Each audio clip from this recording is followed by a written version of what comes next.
keep them separated.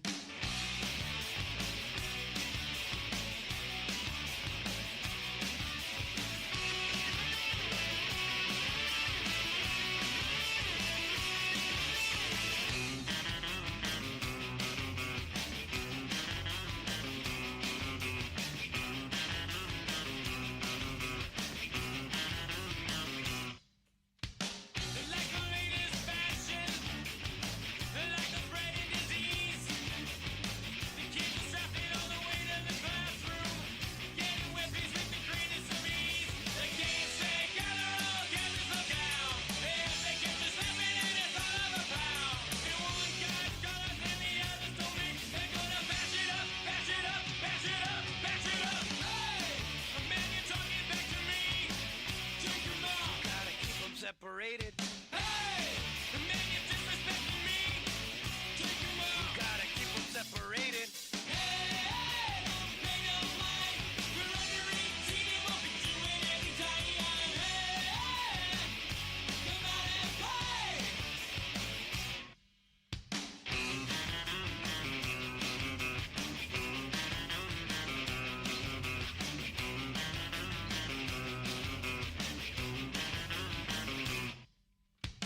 By the time you hear the siren, it's already too late.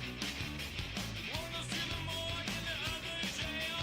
One guy's wasted and the other's a waste. It goes out of saying of 1,000 before. The one's gas, one another's turning the floor. Your never-ending spree of death and violence and hate is gonna tie your own rope, tie your own rope, tie your own. Hey! Man, you're disrespecting me. Take him out. Gotta keep them separated. Hey! Man, you're talking back to me. Take him out. Gotta keep them separated. Hey! Don't pay no mind. You're under 18. You won't be doing any time. Hey! Come out and play.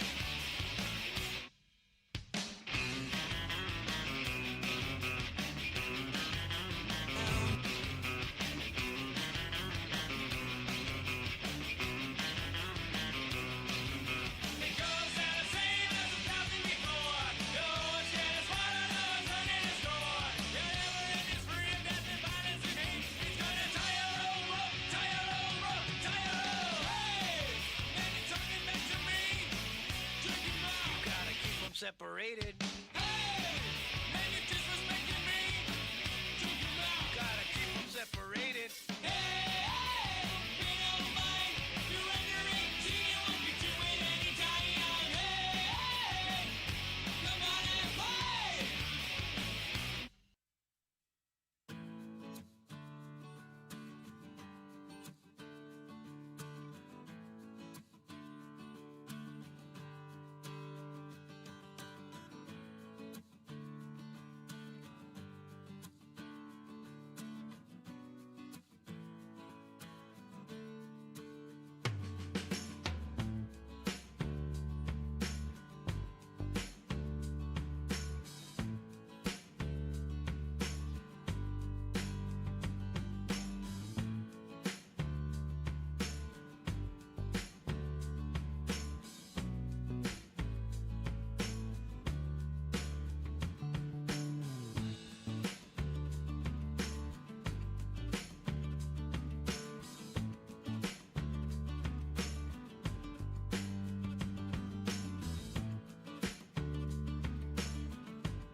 up.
rise and remove your hats as Kina Carr performs our national anthem. Oh, say, can you see by the dawn's early light what so proudly we hailed at the twilight's last gleaming, whose broad stripes and bright stars through the perilous fight o'er the ramparts we watched were so gallantly streaming, and the rocket's red glare, the bombs bursting in air, gave proof through the night that our flag was still there. Oh, say, does that star-spangled banner yet wave o'er the land of the free and the home of the brave? Are you ready for some Potters baseball?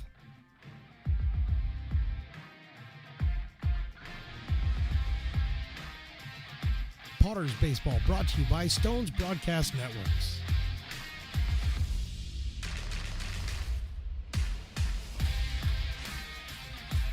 And now for the play-by-play, here is Mark the Phantom Lowe. Well, good evening and hello, everybody, and welcome to McBean Stadium in lovely Lincoln, California. We got baseball for you, PEL action to be more precise, the Lincoln Potters and the visiting Medford Rogues. I am Mark the Phantom Lowe. My buddy is Evan the engineer. He is right over there. Statwalker is back from Puerto Vallarta. We'll have more about that later. He's to my left, Mad Max, JPL. Everybody's here. Willie Preston. We hope you enjoyed the national anthem as we tied Willie's feed into our broadcast. We're going to do that again in the bottom of the inning for a very special announcement. We'll talk a little bit more about that later, but right now we've got a big baseball game coming up. We've got the Lincoln Potters and the Medford Rogues. The Potters are 15-8 in PEL action. The Rogues are 15-6. And so that's basically even. Now, the Rogues have won 3 of the previous 3 against the Potters up in Medford a couple weeks ago, so the Potters will not have a tiebreaker. So they've got to basically, this is what Statwalker told me, they got to basically win these 2 games, is what we're talking about. We need to win these 2 games. So that's what we're looking at doing right now. We got a lot more going on than the baseball game. We got a great crowd out here. We've got Christmas in July, and I know, Statwalker, you love every Christmas in July when Santa comes out with his, it looks like a combination Santa suit baseball jersey. He's got a name on the back, and he gives us about an 8-minute poem about being Santa and a reindeer and everything. And I know you enjoy that a lot, sitting down in the front row and watching Santa with rapturous eyes, just watching him just talk about Donner and Blitzen and all the others. So we've got that going on for us, which is nice, which means I got my snow globe, which the guys put aside for me because I was complaining if they don't. And so I've got my little snow globe, and I'm excited about this. This is fantastic. This is a Clay City snow globe, 10th season Potters. So you guys jealous much? Huh? I'm going to put it right up here so that I can look for it all game long, because there's going to be a lot of stuff going on. And if I have my snow globe, I'm going to be fine. Drew Brown is the pitcher for the Potters. In the lineup, he's going to face a Medford Rogues. Is going to come up on your screen in just a minute. That's Walsh, Berman, and Sanchez starting it off. Ortiz, Rosenthal, and Saito, Olson, Thomas, Nuggebauer, with Forrest Zelmer pitching for the Medford Rogues. Thank you for that, Evan. And here we go. Brown delivers high and inside for a ball. Drew is 3-1 on the year with a 3.12 ERA. 26 innings, 27 strikeouts, and just 6 base on balls. He had 1 rough outing early in the season, and since then has been just excellent. And he recently announced that he will be going to Fresno State University in the fall. So congratulations to him and Mom Tracy, who signed my baseball a while ago. She was here watching Drew play. And that's fouled off by Jonathan Walsh, our first hitter. 291 for Jonathan Walsh. A home run and 12 runs batted in. Comes out of Georgia Gwinnett College, and he's from hometown Dover, Tennessee. You don't see many guys from Dover, Tennessee, so I like that. So Walsh will step in here, 1 ball and 2 strikes. Brown gets the fastball. It's a little bit too high. 2 balls and 2 strikes. Competing broadcast. We got Brian Welch from Medford, the Medford broadcaster. He does a fantastic job. He's down below us, which is kind of disappointing because if he's not here, as that one goes outside 3-2, if he's not here, I'm going to break into the Medford market big time. And I'm looking to do that. You know, I'm trying to break into Humboldt and Medford because, you know, you got to make your next, got to get your next gig somehow. You got to get your voice out there. But Brian does a great job. He's broadcasting back to Medford. And I suppose he's broadcasting to anybody if you want to go see him. There's a grounder down to third. On a hop, it's Guanzon. Ian across the diamond to Ty McGraw, and that's the first out.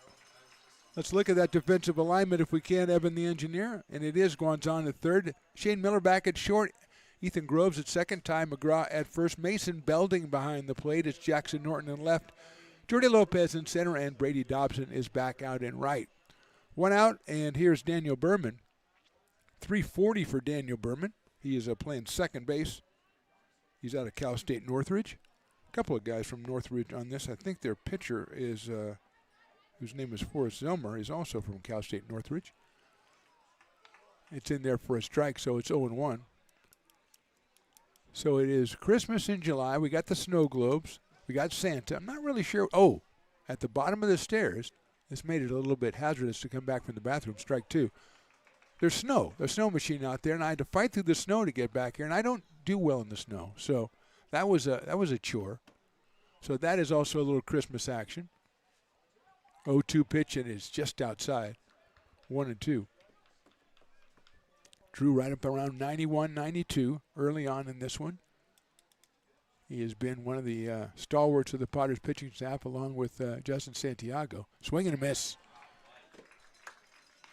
So 2 up, 2 down for the Rogues, and that'll bring up Kian Sanchez, their third baseman.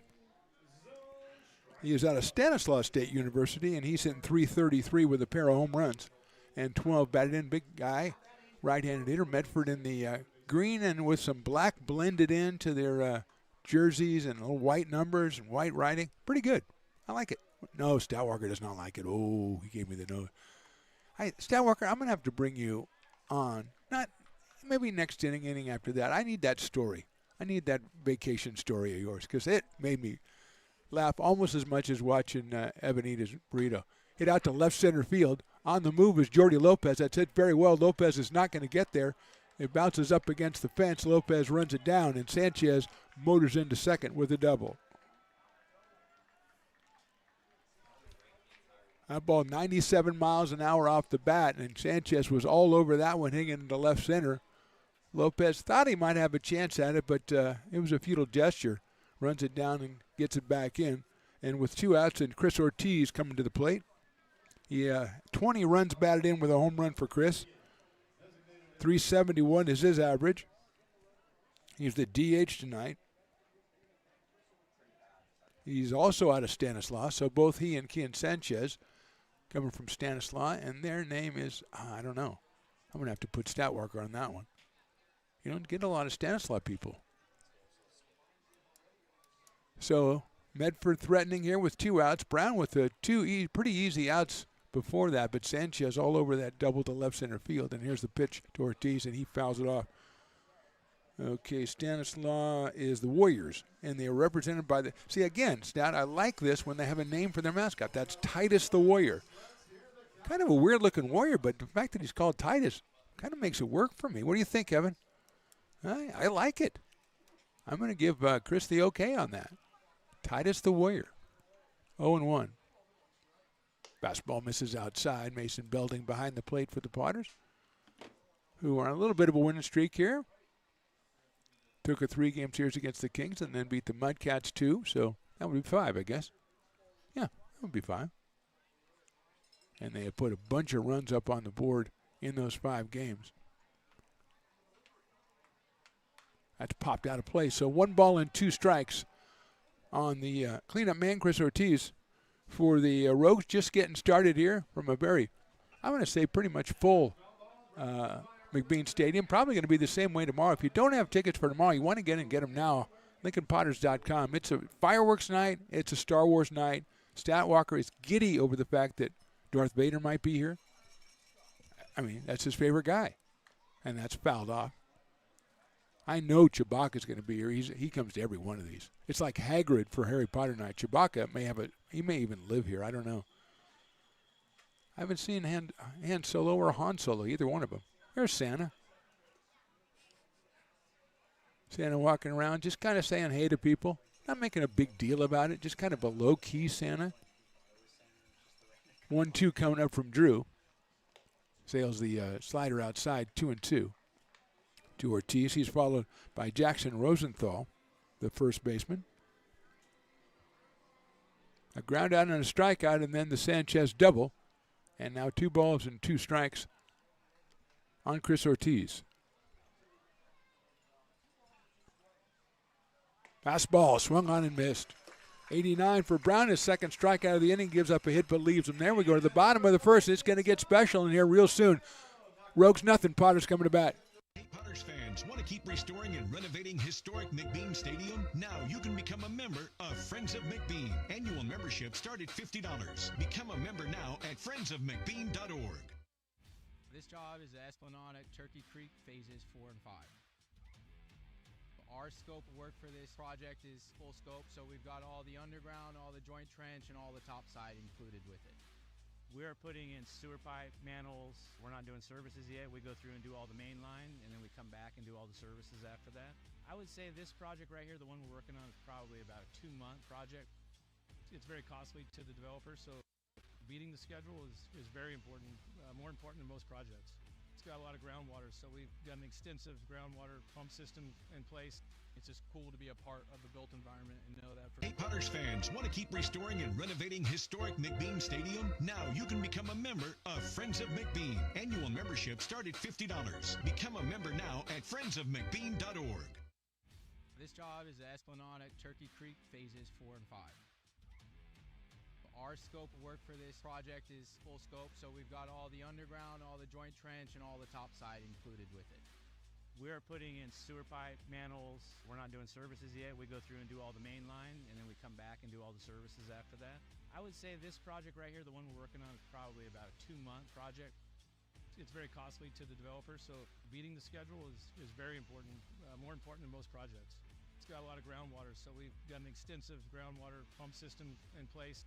It's just cool to be a part of the built environment and know that for the next 100 years that people are going to use and enjoy what we've created here today.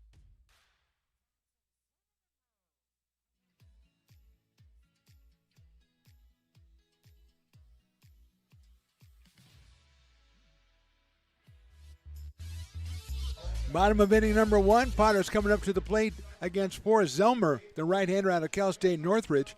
He is 4-1 on the year with a 3.46 ERA, so very impressive. 26 innings, 10 runs, 18 strikeouts, and 6 walks. He will take on a Potter's lineup that starts off with Jordy Lopez, Ian Guanzon, and Ty McGraw. Lopez at 4.58. And he'll lead us off here out of Elk Grove and going to Cal State Fullerton in the fall. Tremendous summer by Jordy. He takes outside for a ball. Shane Miller's hitting 4th, then Brady Dobson, Mason Belding 5 and 6. Cooper Smith, Jackson Norton, and Ethan Groves rounds out the Potters batting order with Drew Brown on the hill for the home team. 1-0 coming up from Zelmer. That's a foul ball back to the screen. We've heard us talk about Papa's Coffee all year long. They've been out here, great vendor out here serving coffee. They started off and weren't going to come out that much, and then we kind of persuaded them they're coming out. Well, Becky is kind of the boss over there. Well, Papa Jack, who you've heard us talk about, the grandpa, is the boss, but Becky is the boss over there. She is with child, as they say, and we're going to find out just what gender this child is in this bottom of the first inning. Very excited about this. It will happen when Ty McGraw comes up to the plate. He is 3rd in the order for the Potters as the 1-1 comes into Lopez outside, 2-1. So when Ty comes up, we're going to switch to the in-house stadium voice. That is Mr. Willie Preston, and he will explain what's going on. But we are very excited about this. It is going to be a great event right here. And one of the 2026 highlights, I hope. 2 balls and 1 strike. Jordy takes strike two. 2-2. Zellmer at 83 on that one. Evens the count up at 2-2. So thanks to the wizardry of Evan the engineer, he's got camera angles. He's got, feeds coming in from all over the world, satellite feeds and everything. He's working hard. 2-2 is fouled off toward the left field over the grassy knoll, which has got pretty well populated. Very nice night for a grassy knoll. Probably low 90s when we started. Ty McGraw, as we said, gets over there. He's got a blue bat and a pink bat. Oh man, this is going to be fantastic. But first it's 2-2 on Jordy. Takes it. Call strike three. He did not agree. And Zellmer gets his first strikeout. And it'll bring up Ian Guanzon, who has just been on fire lately. He, I think it was 0 for his first 10 or 11, and now after that start, he's now hitting .345 with 2 home runs and 12 runs batted in. Had back-to-back home run games last week, earlier this week. Got a little Joan Jett on the walk-up, and he's ready to go. Let's see if we can get something started to bring Ty up to the plate.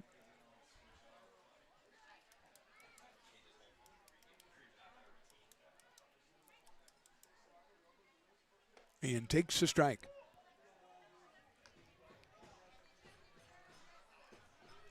0-1, and already we have chirping between the home plate umpire and the Potters dugout down the first base line.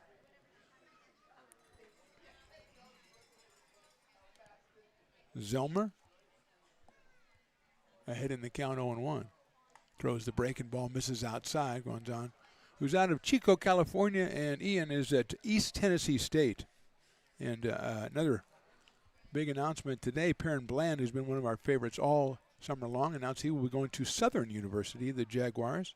So congratulations to him and the whole Bland family. That's fantastic news. Ian takes outside. I saw a picture of Perrin in the Southern uniform, the Jaguars. Looked pretty sharp. I'm not saying, I'm just saying. He looked really sharp. So congratulations. He's worked hard, and he's had a great season for the Potters. He is not in the lineup tonight. We may see him a little bit later. 2-1 on Ian Guanzon. 1 out here, bottom of the first. Ian takes a strike. That's right down the pipe right there. Zellmer that time up to 89 with the fastball. And he is even with Ian, 2-2. Sun is obviously a factor, as it is most nights out here at McBean. Will be for about another hour or so for the left side of the infield and outfield. Ian lines it into center field, and it's going to stay up for Saito out there for the second out. So here's Ty McGraw coming to the plate. I'm going to turn it over to Willie Preston in All studio. right, and here we go. Ladies and gentlemen, it is the big gender reveal. Ty McGraw, our first baseman, carrying 2 bats. And which one is he going to bat with? It's a girl! Congratulations, Becky Ann Aiden from Papa's Coffee. Swinging the pink bat tonight from Troy University, number 25, first baseman Ty McGraw. Baby, please come home. The church bells are down. Awesome, absolutely awesome. Ty's got the pink bat. If he hits a home run, he's got a real leg up on player of the game right there. You get a home run with a pink bat. Had the pink bat and the blue one, chose the pink. I wonder if Ty just, well, I'm sure he was told. I don't think he just guessed. Then Mom and Dad were down right behind home plate, and they got the news. Ty takes inside 2-0 on McGraw, who's hitting .362, 7 home runs, 28 runs batted in just 19 games as a Potter. So just sensational stuff from Ty, coming from Troy University, the Troy Trojans, and the College Baseball World Series. Here's the 2-0 coming to the pink batted man, and he takes ball 3 inside. Ty out of Gardendale, Alabama. Hopefully the Gardendale group is all, I'm sure they were watching that to see Ty get the honor of gender reveal for Becky from Papa's Coffee. 3-0 coming up. That is too high, ball 4. So they don't want to pitch to the magic of the pink bat. And I understand that. You know, there's a lot of sentiment going on right there, so you want to stay away from that. And that'll bring up Shane Miller. Shane, another guy who started off slow when he first got here. He is out of Gilbert, Arizona, and the University of New Mexico. He's another guy that started off slow and is up to 400 now with 3 home runs and 23 runs batted in. Now that can't be true. I just got to tell you, that can't be true. Willie didn't even tell me that.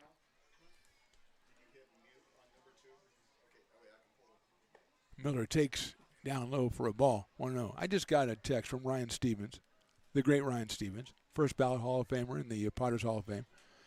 He is the guy. He works for Louisville. He's the guy who made the bats. We kept it in the family. That's tremendous work. That is outside for a ball. So well done, Ryan Stevens. Again, a great Potter even after he's gone. Making bats, pink one and a blue one. Now they use the pink one, so I'm sure they'll keep that. Maybe I can get in there and get the blue one. Maybe you make a couple of them, Ryan, and sell them and have Becky autograph them, put a little footprint on where the baby's born, sell the bats. I don't know. I'm just trying to make a buck here.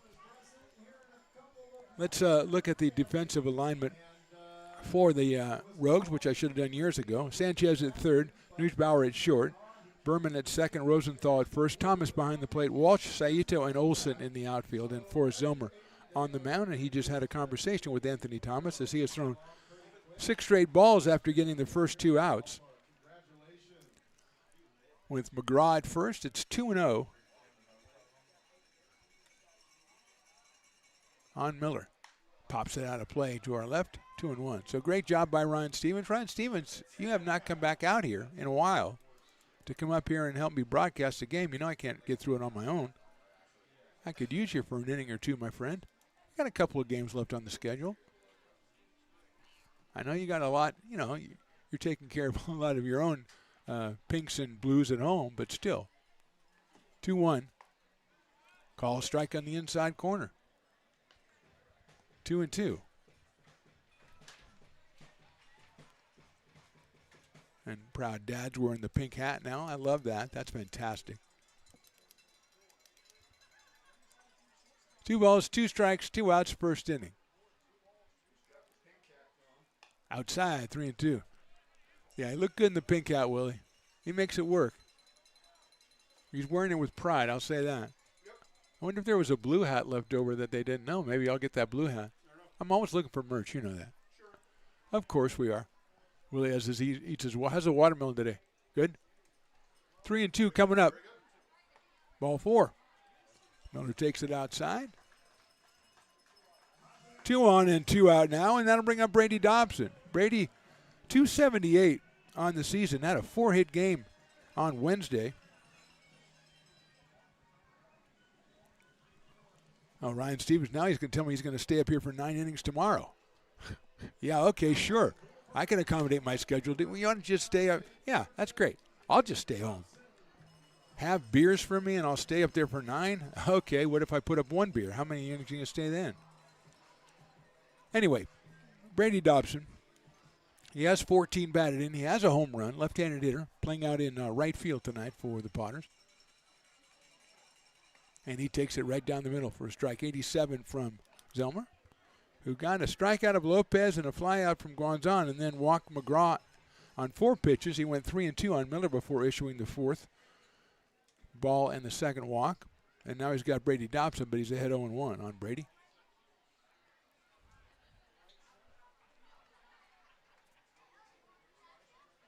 Grounded foul down the first baseline so quickly. 0-2 on Dobson. Hitting 5th for the Potters. Mason Belding follows him. Rogues had a double in their half of the first inning, but Drew Brown was able to get out of that without too much trouble. And Zelmer's put himself in a little bit of trouble here.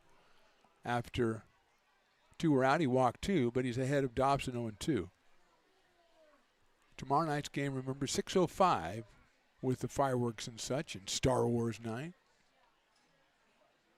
Dobson swings and misses. That's the end of the first inning. We'll go to the second. Potters nothing, Rogues nothing.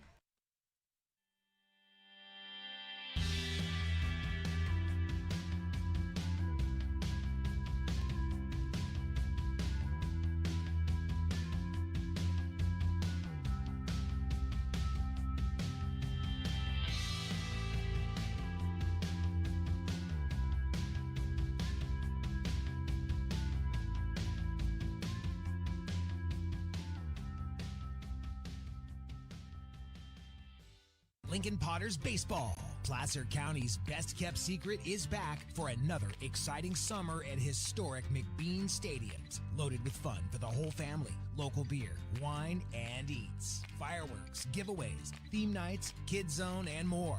Come join in the fun and enjoy small town baseball with Major League Entertainment. Tickets on sale now at LincolnPotters.com. Lincoln Potters Baseball. Come on out and join in the fun.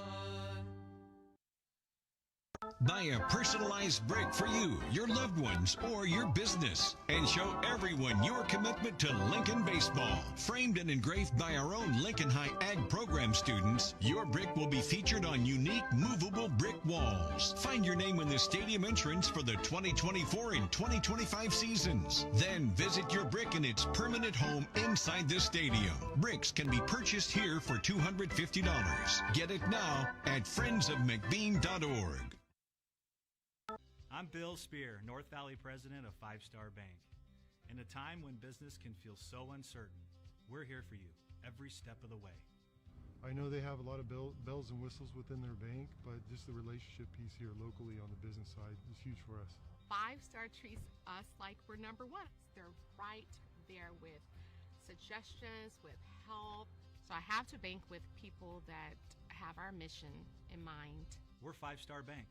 How can we help you? Hi, Bill Evans, President of the Placer County Association of Realtors. We're in the store, our conference facilities, an amazing team helps keep together an amazing organization, and we thank them all. This organization can't do what it does and can't run the way it runs without the help of so many members volunteering their time. The success of the Placer County Association of Realtors is largely dependent on our active volunteer members to help our organization and industry. The work of our committees greatly impacts our ability to champion efforts across the board and giving back to the Placer County community wherever we can. Like all service organizations, I wanted to serve. And getting involved with the affiliate committee was the perfect way to do that.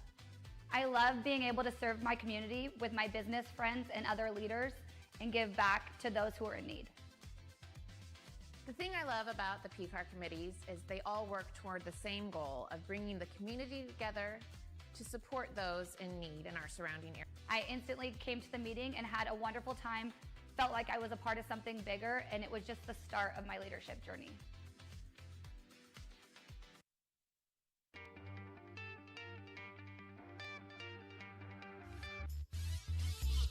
Top of inning number 2, it'll be Jackson Rosenthal up against Drew Brown to start off the inning. He fouls one off. He's followed by Evan Saito and Quentin Olson. 5, 6, and 7 for the Rogues, who went down with 2 strikeouts and a base hit in the first inning. So it's 0-1 on Rosenthal. A lot going on here. Piper is in the house. Got the Super Soaker working. We got the Cal High School Rodeo Association's doing the 50-50 today. So there's a lot of cowboys and cowgirls walking around. A lot of 10-gallon hats in evidence. High pop-up right field. Dobson going to move in a little bit. Going to move in a lot, actually. And he finally makes the catch after a long time up in the air. So 1 out, and to bring up Evan Saito. Evan is the center fielder for the Medford Rogues. He's out of Cal State Northridge as well. He's got a pretty impressive .351 batting average with 12 runs batted in. Quentin Olson is next, and I just got the word from Willie that that is our dueling dog batter today. I get this info so I can pass it on to you. At home, hopefully at home, you're, as we say, playing along all the time. If we're having a special, There is a special. I don't know if you'll be able to duplicate this special that we found out about before the game. Breaking balls in there for a strike as Molly from Fat Cat came up and presented to Willie like it was some sort of the Emmy or something. Her famous homemade chili cheese dog. Grounder out towards second base. Big hop handled by Ethan Groves, and he'll go to first for the out.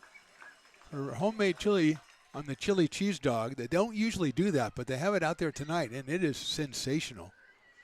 It is just sensational looking. So there's just a lot of stuff going on. Christmas, snow globes, gender reveals, chili cheese dogs, dueling dogs batter. Quentin Olson is our dueling dogs batter. It means if he strikes out, he will be half off dueling dogs down at the Brick and Barrel Backyard Bar and Grill with our buddy Curtis, the beer man. There's a strike. Quentin's out of Lane Community College. His hometown is Scappoose, Oregon. I'm liking that. I like Scappoose. Or Scappoose. I'm going to say Scappoose. Swing and a miss. 0-2. I love that. That might be my favorite hometown of the year. Usually the Potters have a lot more intriguing ones than they have this year. We haven't even really looked at it. I mean, Gas City, Indiana is the greatest, the great Nolan Young. Back about 5 or 6 years ago, that one was fantastic. That might be the all-time great, Gas City, Indiana. Here's the 1-2. Check swing, and it's down a little bit too low. 2 balls and 2 strikes. Maybe 1 and 2? Evan? Well, I don't know. We'll just guess. Yeah, we'll just say. Yeah. I had this person coming up and walking up to the window, and I kept thinking she was going to start talking to me. It lifts that one down the left field line. It's a foul ball. And out of play. Right over the grassy knoll down there.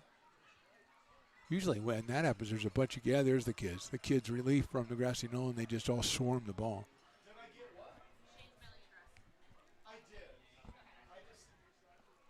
So here's Brown. Fouled off again by Quentin Olson, 6 foot 180. He is the right fielder for the Medford Rogues in this one. First of a 2-game set. Tomorrow's game 6:05. It is a fireworks night. It's a Star Wars night. Olson takes outside. The umpire did that thing where he put it. So it is 3-2. Okay. He always says that where he puts his hands in front of him, but he puts them in front of him so you can't see exactly what he's saying. Outside, ball 4. So Olson goes down 0-2, works himself a base on balls. Drew Brown did not walk a lot of people, just 6 guys in 26 innings. Anthony Thomas will be our hitter. Anthony, the catcher tonight for the Rogues. 3 home runs, 12 batted in, and a .250 average on the year. He's out of Grossmont College down in Southern California. His hometown is Fallbrook, California. It's not exactly Scappoose, Oregon.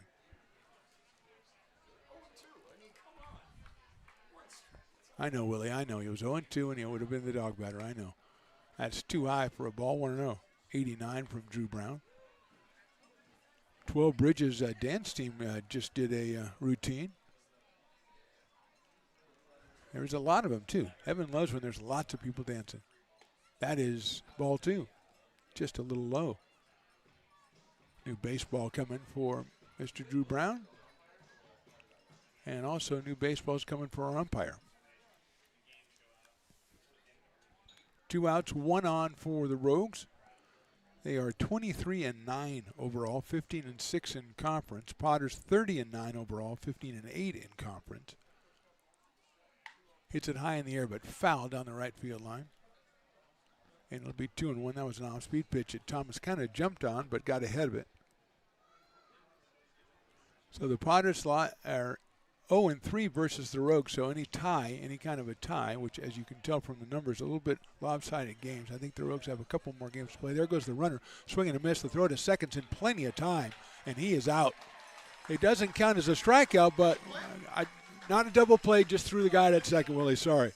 So Olson's out at second for the third out. We'll go to the bottom of the second. We'll explain baseball to Willie and be back right after this. Hey, Potters fans, want to keep restoring and renovating historic McBean Stadium? Now you can become a member of Friends of McBean. Annual membership start at $50. Become a member now at friendsofmcbean.org.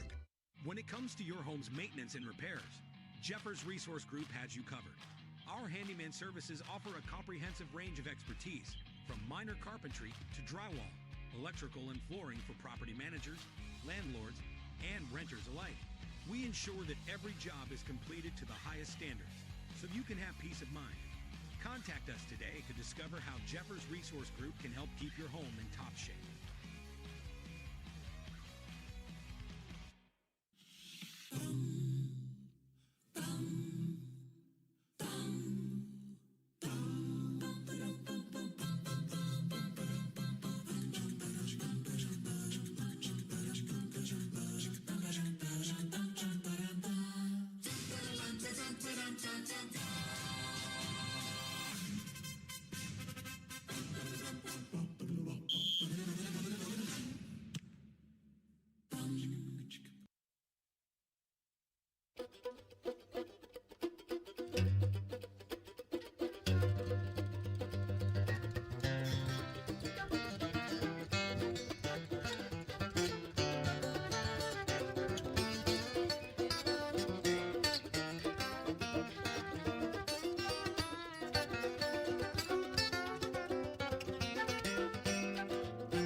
You are Laborers Rising.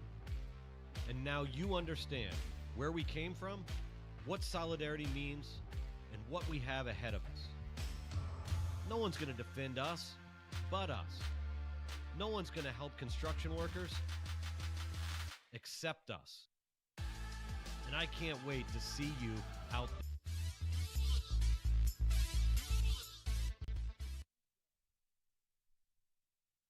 Bottom of the second inning, we got Mason Belding, Cooper Smith, and Jackson Norton for the Potters against Forrest Zelmer, who walked 2 in the first inning, also struck out 2. And he will face Belding, who just threw out a runner trying to steal on a tremendous throw by Mason. Left-handed hitting catcher out of Del Oro High School, fouls it back against the screen, 258. Fat Cat has chili cheese dogs, and Willie's not even mentioning it. I mean, I never criticize Willie, but come on. Got the lucky snow globe out here, got everything happening, and he's not mentioning the chili cheese dogs. Belding takes it right down the middle for a strike. 0-2. Elmer with a tremendous change of speed on that one, down to 79, and Mason just watching it go by, so he's down 0-2 with Cooper Smith to follow.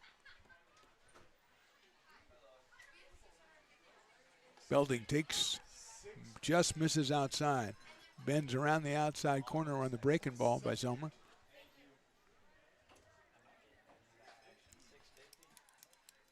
Mason Belding, LSU, and as we said, from Del Oro High School. Swings and misses. Third strikeout for Zelmer. He's not a strikeout pitcher coming in with 18 in 26 innings, but he's got 3 already in an inning and a third, and here's Cooper Smith. Player of the game on Wednesday with 4 runs batted in and a couple of hits. Cooper Smith is now up to 316 and 13 runs batted in. He is out of Coeur d'Alene, Idaho, and Utah Tech University. And he's up here trying to get something started for the Potters, as pitchers have been dominant here so far in the bottom of the second inning. Elmer from the stretch. Cooper takes outside for a ball. That breaking ball just missing that outside corner, bending around, or bending too late. And it's a ball, 1-0. Jackson Norton will follow. Cooper, the DH tonight, coming off that 4 RBI game on Tuesday. Swings and misses at that one. 88 from Zelmer. So he's, pretty much between 79 and 88. And has used the change of speeds pretty well so far. And it's a 1-ball, 1-strike count on Cooper Smith.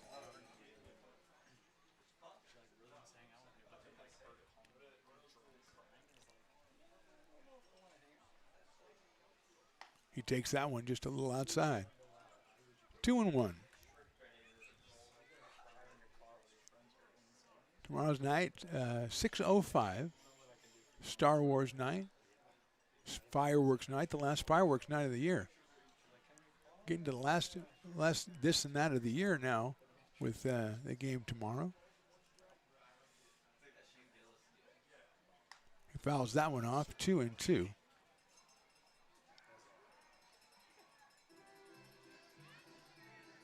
Next week, Wednesday, will be the last Wine and Wiener Wednesday of the year with bacon-wrapped hot dogs from Fat Cat. That'll be the Healdsburg Prune Packers in town, so that'll be a good game. Potters play them on the road Tuesday and then at home on Wednesday. Then we got the Mudcats coming back with Mudcat Man on Thursday. And the West Coast Kings are here next Saturday for Fan Appreciation Night. Smith takes inside. And it is 3-2 on Cooper. Daniel Susak Rising Star trading cards will be given to the first 500, I believe that is. Also, I saw this. It's a cider and a burger $8 meal or something. I'm not sure about the details on that, but it sounded pretty appetizing to me. Worth investigating out here on Fan Appreciation Night. Smith rips one into right center field. Nobody will catch that one until it bounces. And it will be the center fielder, Saito. And Smith says, I'm going for two. The relay is high. He is out at second base. He dropped the ball. He's safe. So I didn't know he dropped the ball until Stoutwalker screamed it in my ear. But there you go. Smith is safe. Technically, that's a single and an error on the shortstop then. No, it's a single and an error because he called him out and the ball was dropped and then he changed the call, so it's an error. But it is a base hit. First hit of the game for the Potters, and Smith is at second base. Came into Berman and he made a nice relay to Neutbauer. A little bit high, but the tag was there. Smith came in head first and came in. He was kind of a mess coming in. Here's Jackson Norton outside. A nice play behind the plate by Thomas. That one could have got back to the backstop. So they did the relay pretty well. They got to the ball. Saito got to the ball, got it into Berman, over to Neutbauer. But just lost control on the tag.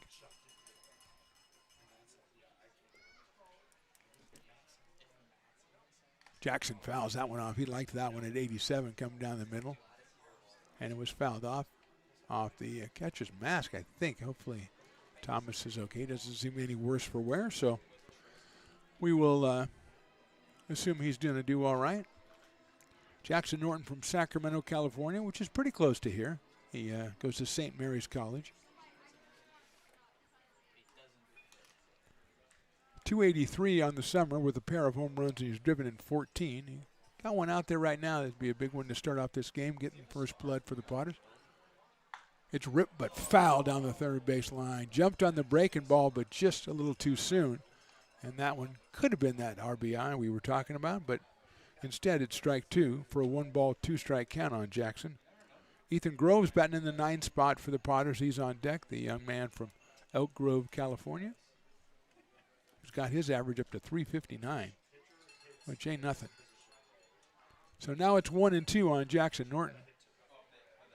Smith dancing at second. And it's outside, and that's going to get away, and Smith will make it over to third.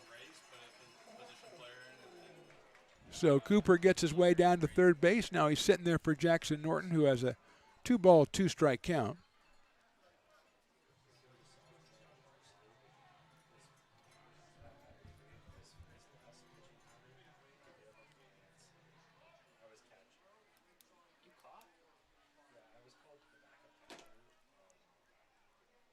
So it's 2-2.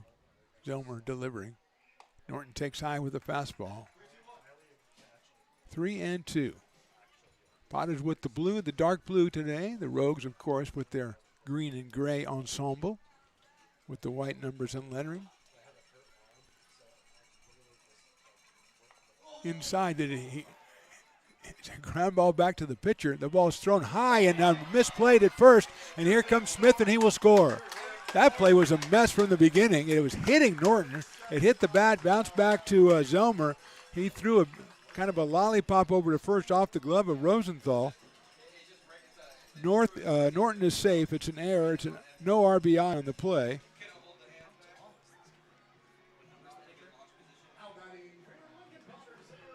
second error of the inning. An unearned run for the Potters, but a run nonetheless, and they're up 1-0. And here's Ethan Groves. Groves, as we said, 359. 10 runs batted in for Ethan. He's at second base tonight.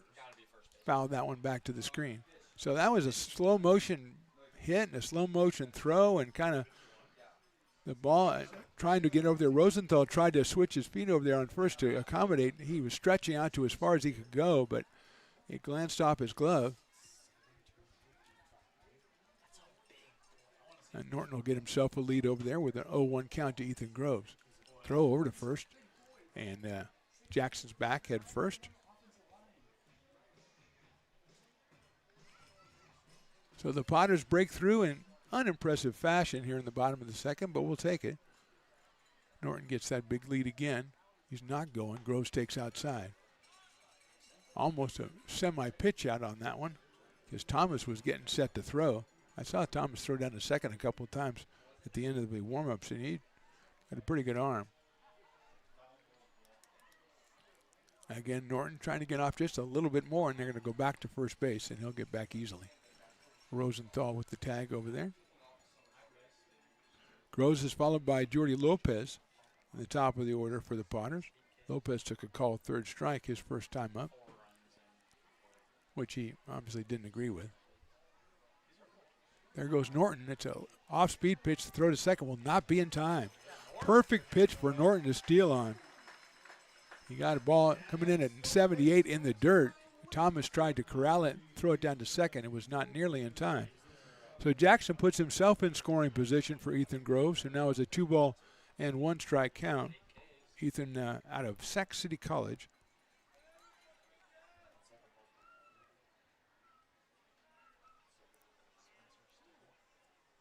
Groves takes outside. 3-1. Zelmer, we talked about just 18 strikeouts in 26 innings. He already has 3 in this game. But he's only walked 6 in 26 innings, and he's already walked 2. And he is 3-1 on Ethan Groves.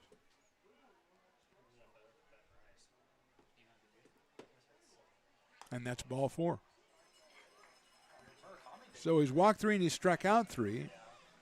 The Rogues have 2 errors in the inning. And here is Jordy Lopez. And we're going to get a meeting at the mound. Run it down. Head coach is Kevin Olmstead in his second year. Assistant coaches Nick Berger, Jacob Seitz, and Monty Spencer for the Rogues. And their trainer is Rob Patterson in his 13th year. So kudos to you, Rob Patterson. Hanging out 13 years and helping out the gentlemen.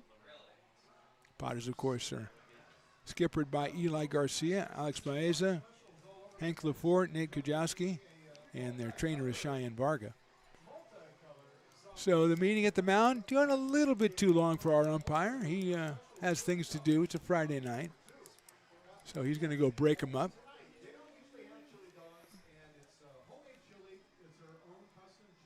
And the Rogues say, okay, all right, we got you.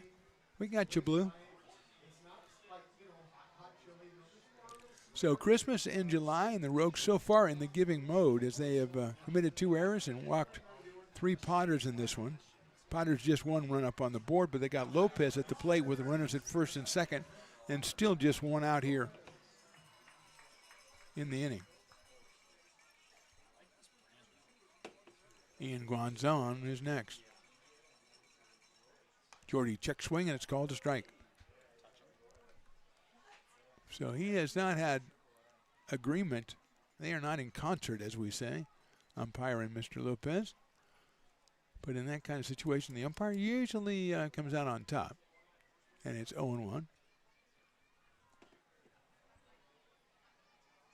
Zelmer looking back at second, going to try second, as coming in behind him is Nuggebauer. But Jackson Norton was wise to that one. Wasn't off really that much. And he is back relatively easily on that one.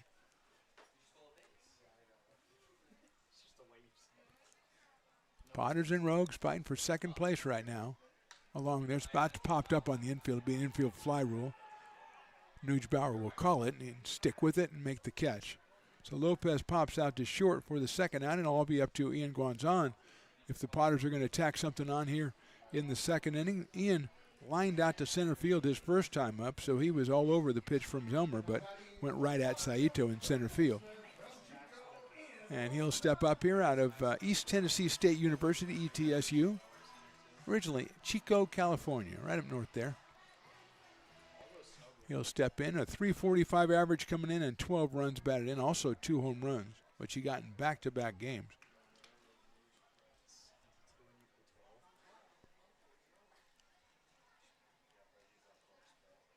That's in the dirt, gets away. A wild pitch will allow the runners to move to second and third.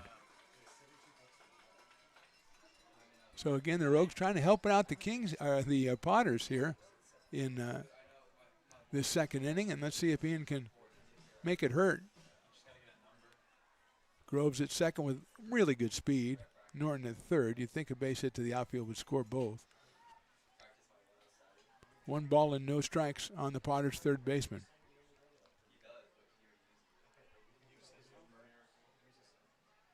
Swing and a miss. Good fastball. 87 from Zelmer, and it looked like Ian thought it was coming and still couldn't get around on it.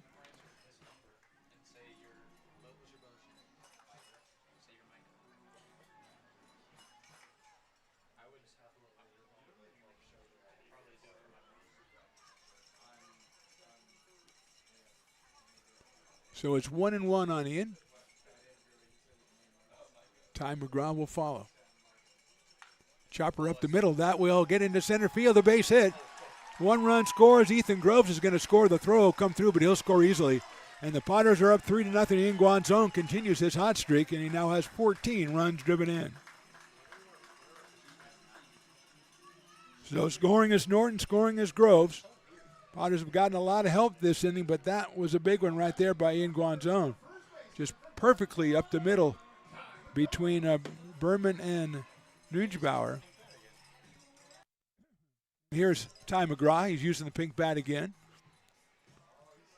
for Becky from Papa's Coffee, as he did the gender reveal back in the first inning. Pops that one up, and hopefully he'll get out of play. So Ty, 0-1, using the gender reveal bat. Guanzon at first base. Short lead for Ian over there. McGraw, 362, drew a walk back in the first with that gender reveal bat. Check swing, and it's called strike 2. Don't know if it was a call strike or if he said he went around.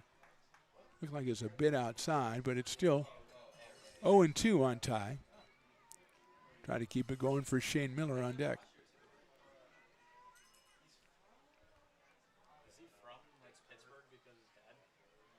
Hits it high down the right field line. If it stays fair, it's not. It's foul. It's out of here, but foul. So the new baby girl just a little bit too anxious on that one. Jumped on it a little bit too soon. Hit it far enough, but couldn't keep it fair. Now, if he hits a home run, I mean, I have to name her something about like Tyra maybe, something like that. I don't know. I guess they don't have to. Check swing, and it's fouled off.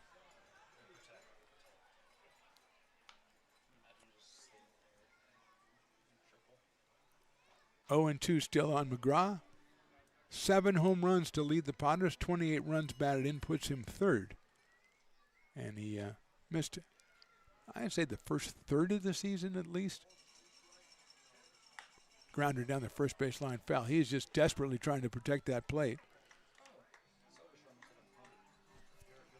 Stays 0-2 on McGraw. Forrest Zelmer, the pitcher for the Medford Rogues. It's been an up and down inning for the Rogues defensively. 0-2. Outside, 1-2. That one at 88. He's topped out at about 89.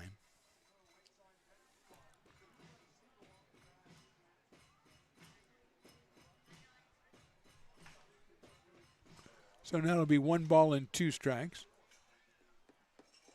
There goes the runner. He pops it up. Third baseman, that is Sanchez, is on it. It's in foul territory down the left field line, and he'll make the catch for the out. So the Potters put 3 up on the board in the second. We go to the third. They lead at 3-0. American River College is a top-tier community college sports program that provides student athletes with the opportunity to thrive both athletically and academically. ARC Athletics is currently ranked 5th in the state and 2nd in Northern California. With over 19 sports programs, our athletes compete with the region's best athletes.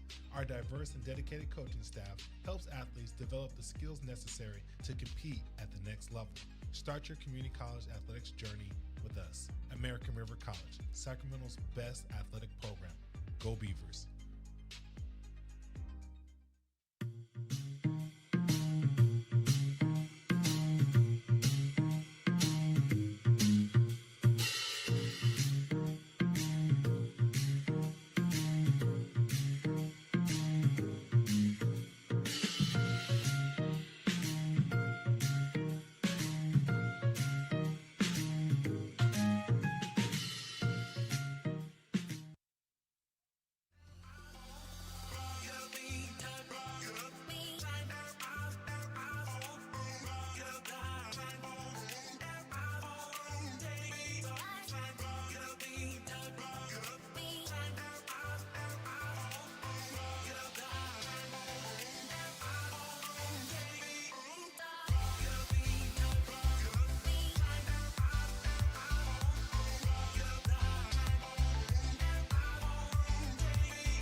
Top of inning number 3, it'll be Anthony Thomas, Jay Nuggebauer, and Jonathan Walsh, 8-9-1 for the Rogues, who trailed it 3-0. Thomas at 250. He was at the plate when Olson was thrown out trying to steal in the second inning, so Anthony back up there to start off the third. Breaking ball, ball 2. 2-0. Luke, the young man who was trying to catch, what do we call that, the slingshot fly ball catching game? That's a really good name. Stoutwalker was very disappointed in him because they gave him 3 good ones, and he nailed the first one, and then second one was a little over his head, but the third one was right there, and he just didn't get it done. 3-0 quickly on Thomas, who has 3 home runs and 12 runs batted in. Brown misses ball 4. So that's the second walk for Drew Brown, who'd only given up 6 in the first 26 innings. And Jaden Nuggebauer will be the batter, the shortstop. Left-handed hitter out of Chico, California. He is in the portal according to my roster that the Rogues have supplied us. Thank you very much. Left-handed hitter with Walsh, the leadoff man, to follow. Breaking ball misses outside. So Drew not as fine on the corners as he has been. At least not yet. No lead at first by Thomas. Fastball's high, 2-0. He's going to want a new baseball. So he walked Olson. Olson was thrown out stealing. Then he walked Thomas. So basically walked 2 in a row. And Nate Kujawski is going to go out there. As I said, he only walked 6 guys all season. So if he seems a little bit off, Nate's going to go out there and have a word with his semi-ace, co-ace, whatever you want to call it, along with Justin Santiago of the Potters this summer. As Nuggebauer with a 2-ball and no strike count. Jonathan Walsh to follow the top of the order. And Kujawski's going to go.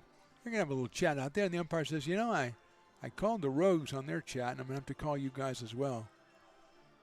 And you've got more guys in your chat, so that's even more important. And they look at him and go, okay, ump, you're right, dang it. Why didn't they just keep talking until he got out there? The umpire never went out. I wonder if they just stay out there. Probably a thought for another day as Newsbauer moves back in, ahead in the count 2-0. Drew Brown just committing to Fresno State University. He is out of Sacramento, California, as the California High School Rodeo Association continues to sell their 50-50. Swing and a miss. I think they had it over 600 already in the second inning, so they're doing a great job. It's the hats, I think, that does it. You know, everybody's got shorts and flip-flops, and they got jeans and cowboy hats and stuff, and they just mean business. Rodeo people mean business. 2-1. We're in the top of inning number 3. Hits it down to the right of shortstop. It's going to be a tough play. Go to second and got him at second base.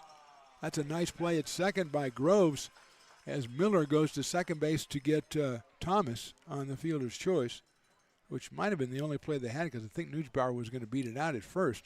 He is at first now with one out, and Jonathan Walsh, who grounded out to third his first time up, will be the hitter. Jonathan out of Georgia Gwinnett College, and again, Dover, Tennessee. I love it. Got to be Dover's in a lot of different states. Dover, Delaware, of course. Walsh at 291 coming in.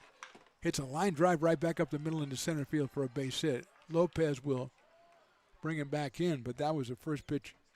Good contact by Walsh there. The second hit for the Medford Rogues, and here's Daniel Berman.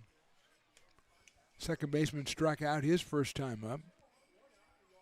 Out of Cal State Northridge. Came in at 340, so he can move the ball around a little bit. He has 7 runs batted in. Sanchez to follow, and then Ortiz, the big boppers from Stanislaus for the Medford Rogues. So a big out right here as there's 2 on and 1 out. There's a nice looking pitch in there for a strike. A slider action at 81, 0-1. Potters, of course, hoping for the double play ball.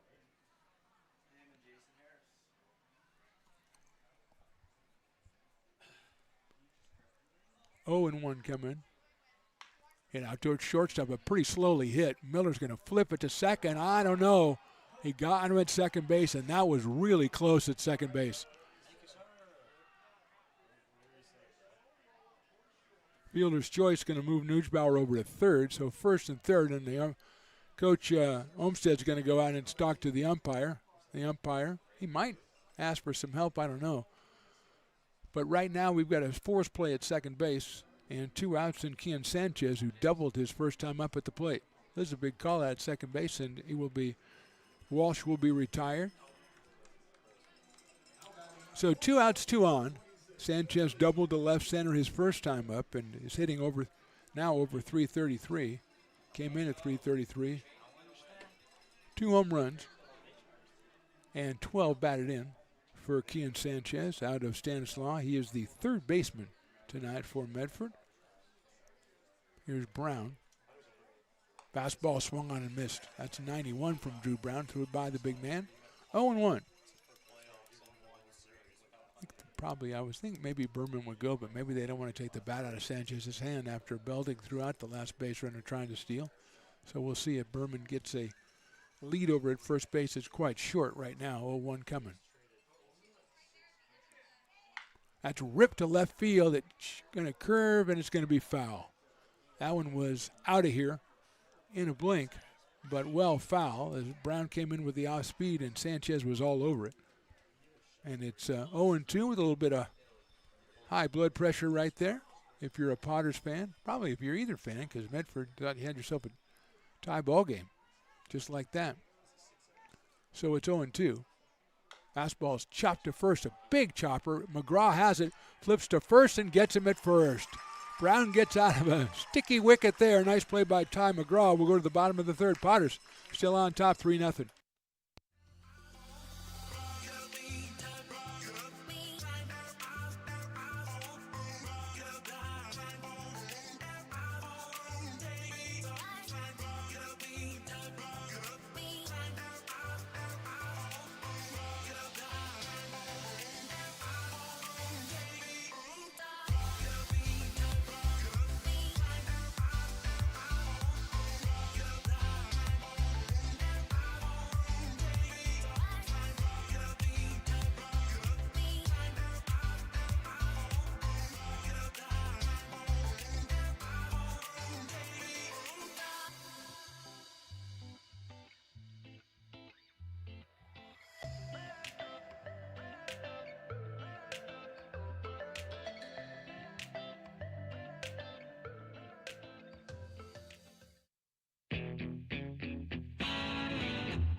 Hey, baseball fans, you may have noticed our scoreboard goes out from time to time. You can help us get a new one. Give $20 and get a chance at winning 2 tickets to some of the region's biggest events, like the Outlaw Festival with Willie Nelson, Bob Dylan, and John Mellencamp, a Sacramento Kings game, or Ringling Brothers Circus. All proceeds benefit the Big Swing Capital Campaign. You can buy now at Bottom of inning number 3, Potters escaping a sticky situation in the top of the inning. They lead at 3-0. Shane Miller, Brady Dobson, Mason Belding's 3 left-handed hitters against the right-hander Forrest Zelmer out of Cal State Northridge. Whitefish, Montana for Forrest. That is a tremendous, I got some good hometowns on this team. Miller takes inside. He walked his first time up. He's got the average all the way up to 400 with 3 home runs and 23 runs batted in. Another guy with a slow start, but really has come on and really helped the Potters over the last 3 weeks or so. 1-0 coming up. That is ball 2. 2-0. Zelmer so far in 2 innings, just 2 hits, but he has walked 3. 2 errors committed by the Rogues. A wild pitch and a pass ball. So a lot of stuff going on all in that second inning, basically. 2-0 on Miller. Shane fouls that one off. He got one up a little bit and just missed it. 2 balls, 1 strike. Shane out of the University of New Mexico, home of several great Potters of the past. Ryan Castillo, Luke Mancy, Jeffrey David, and others. 2-1. Miller hits it sharply out to second base. Big hop, though, for Berman. He'll go to first for the out. So Zelmer went down 2-0, but came back to get Miller on a ground ball to second. And Brady Dobson, who struck out his first time up, will be the hitter with 1 out here in the third. Brady from Lincoln High down in Stockton and Cal State Fullerton. Came in at 278, coming off a 4-hit game on Wednesday night against the Mudcats. Potters won that one 13-2. Make that 16-2.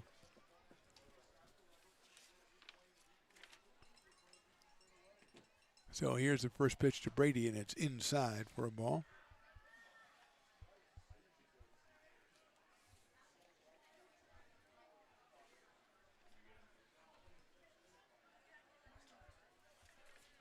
One ball and no strikes on Brady. It's a sharp grounder back up the middle into center field, a base hit. So 5 hits in his last 2 games for Brady Dobson, 5 hits in the last 7 at bats. And here's Mason Belding. Belding struck out his first time up, left-handed hitting catcher, in 258.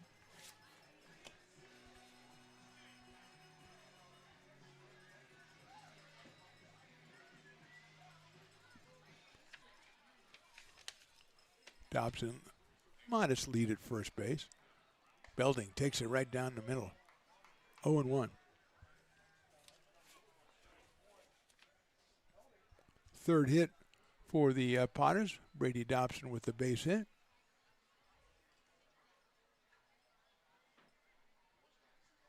Another decent sized lead for Brady. Belding swings and misses, pulled the string on him at that time. 75, went all the way down and got ahead 0-2. Mason followed by Cooper Smith in tonight's Potters lineup. Potters with 2 catchers in a row, one of them catching, one of them DHing Smith. Check swing, fouls it off against the screen to our left. And it'll stay 0-2 on Belding, who does have a home run on the year and has driven in 11 runs.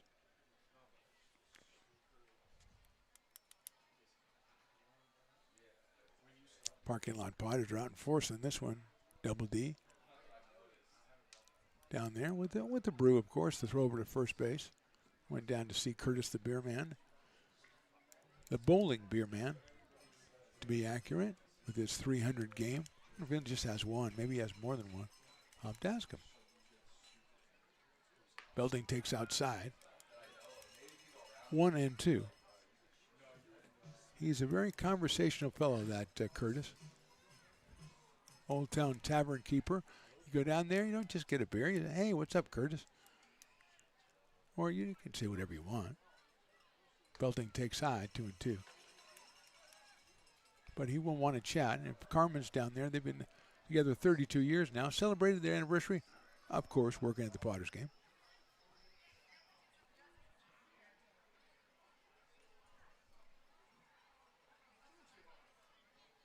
Mason pops it up out of play to our left. Great crowd out here tonight. Great night for baseball. The sun, as I promised, in about an hour is not a factor anymore. And it's just a very pleasant evening out here with a great crowd on a Christmas in July Friday night.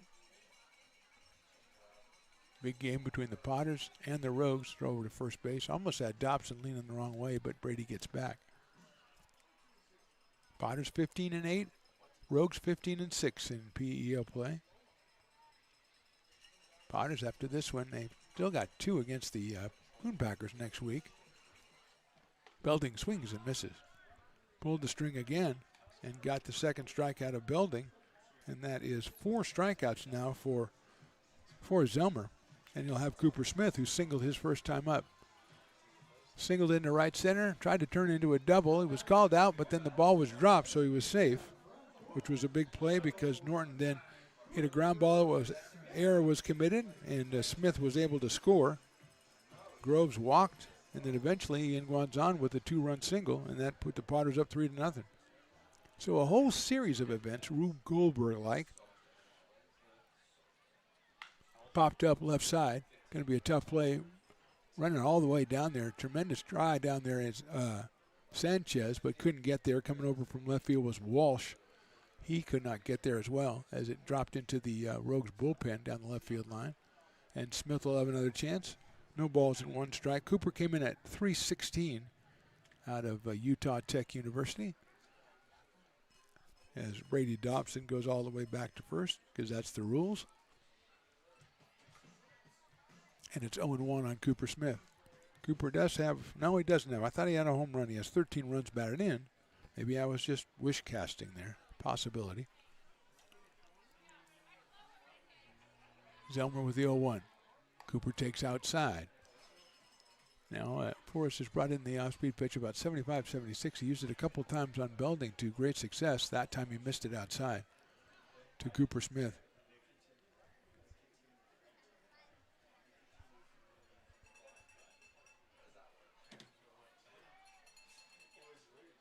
Smith takes, call, strike 2. He'll take a minute to think about that one and then have to step inside and try to get something done here against Zelmer. 2 outs in the third. Potters 3 and the Rogues nothing. Outfield straightaway, medium deep for Cooper Smith. Misses outside with that one. Again, that 76-mile-an-hour off-speed pitch. Keeping it way out of the strike zone in case the batter's anticipating it. 2-2 now. Maybe Dobson might take off here. 2-2, trying to get a running start. Not a very big lead, though, for Brady. Smith takes outside, ball 3. He will be going now 3-2, 2 outs.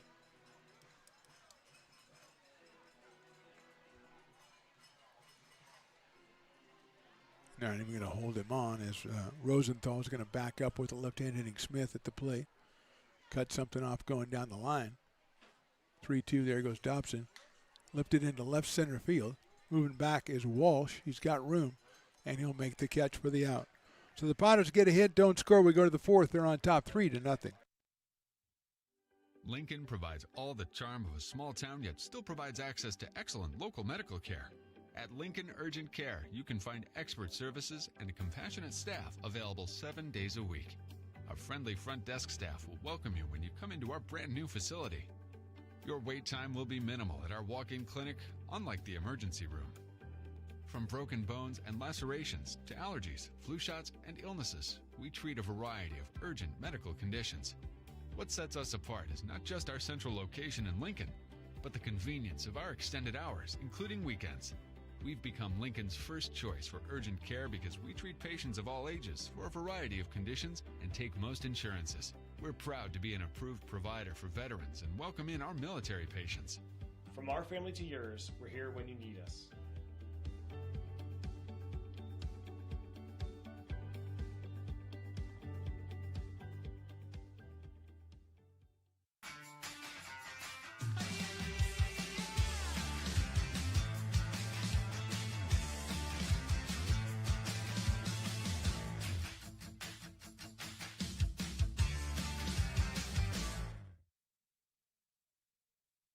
Potters fans want to keep restoring and renovating historic McBean Stadium? Now you can become a member of Friends of McBean. Annual membership start at $50. Become a member now at friendsofmcbean.org.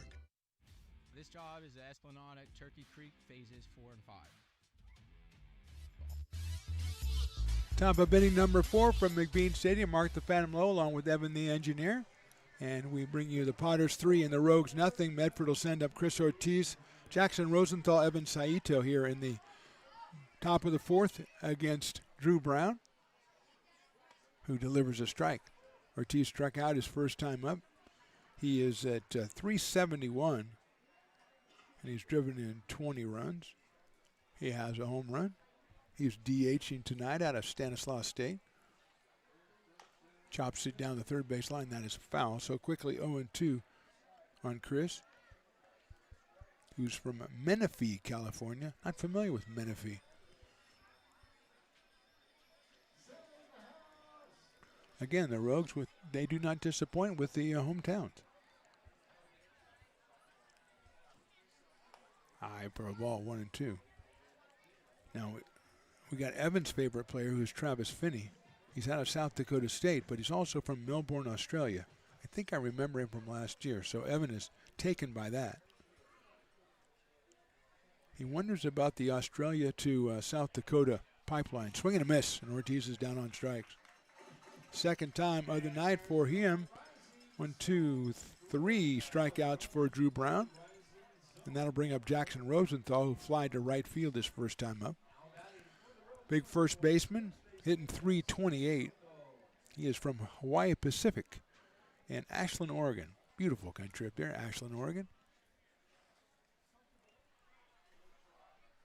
Rosenthal with a home run and 10 runs driven in. And hits that one hard to right field, but right at Dobson. Brady reaches up and makes the catch. 107 miles an hour off the bat. That was truly deserving of the term line drive. But unfortunately for the Medford Rogues and for Mr. Rosenthal, it came right at Brady Dobson. Right, so 2 quick outs here in the 4th. And that'll bring up Evan Saito. Cal State Northridge is his school. 351 in average coming in. Evan grounded to second his first time up. Shows bunt and lets it go, and it's a strike. And Guanzon at third for the Potters. Ty McGraw over at first. Don't know that they were expecting bunt, but 0-1. Same pitch, and that one's grounded foul down the third base line into the bullpen area of the Medford Rogues. And Brown quickly ahead of Evan Saito, 0-2.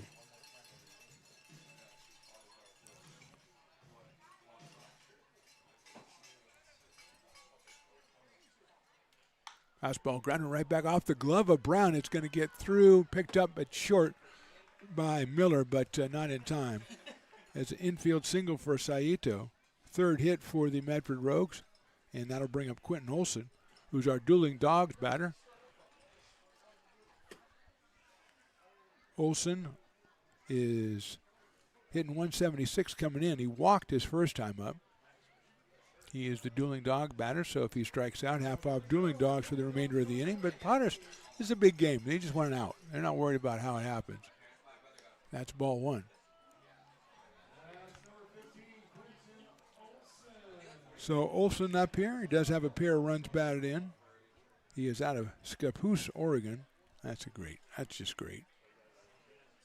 Good lead at first base by Saito. They're going to throw over there. And he's back standing up. Ty McGraw manning first base for the Potters. and doing a tremendous job of it all summer long, at least since he's been here. Christmas in July, snow globes, chili cheese dogs, specially made chili from Fat Cat. Cal High School rodeo people doing the 50-50. All of it's happening tonight. If it's not happening tonight, it's happening tomorrow night. Brown goes back to first base again. Tomorrow night is the last fireworks night of the season, so if you don't have your tickets, get them right now. It's also Star Wars night. And we're going to have Star Wars characters, etc., etc., etc. That's grounded out toward shortstop. Slowly hit, though. You're going to have to hurry to go to second, and they got him at second base for the out. That's a couple of close plays at second. Fielder's choice for Olsen will go to the bottom of the fourth. Potters 3, Rogues nothing.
Lincoln Potters Baseball. Placer County's best-kept secret is back for another exciting summer at historic McBean Stadiums, loaded with fun for the whole.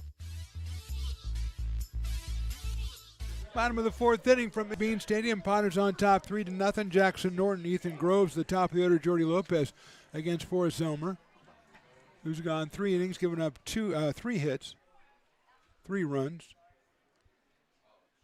I think all 3 probably unearned. Norton takes a strike. Jackson reached on one of those errors back in the second inning.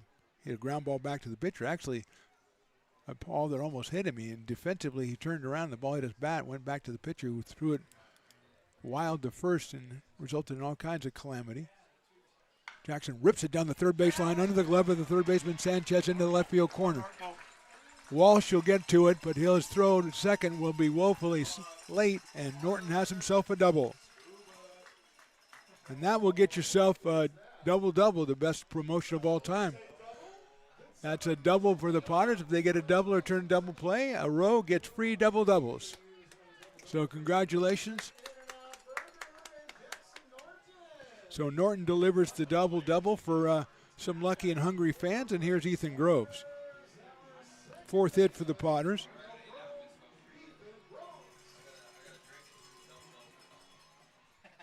Sanchez aware of Groves, maybe trying to bunt one down here as he's moved up even with the bag, and Ethan shows bunt and takes it for a strike.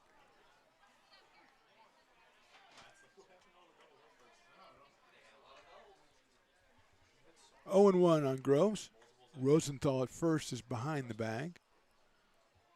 Norton being held at second pretty effectively by Neusbauer out there at shortstop. Ethan hits it into the hole. Neusbauer has it, and he can't make a play.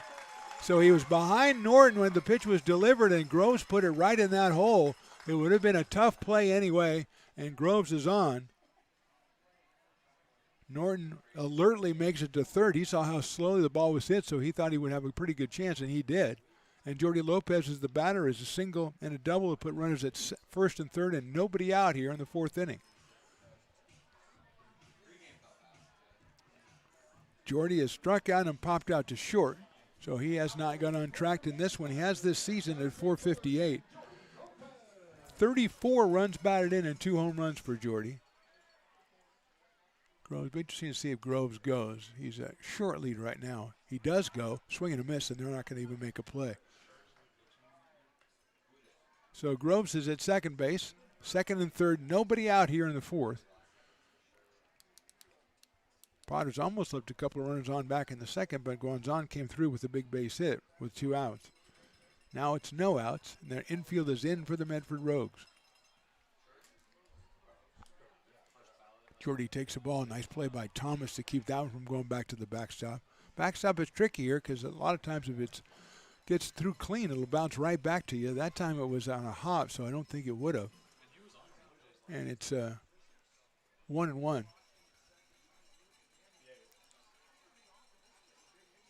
Outfield straight away, medium deep for Jordy, who has 2 home runs. He takes a ball. A little bit too low. 2 balls, 1 strike. Ian Guanzon on deck. And then Ty McGraw for the Potters. Would like to put some space between them and the Rogues, who always seem to be 1 hit away from coming back. Lopez chops it up the middle. It's off the shortstop's glove into center field. A base hit. Here comes 1. Here comes 2. Lopez delivers the 2-run single, and the Potters are up 5-0.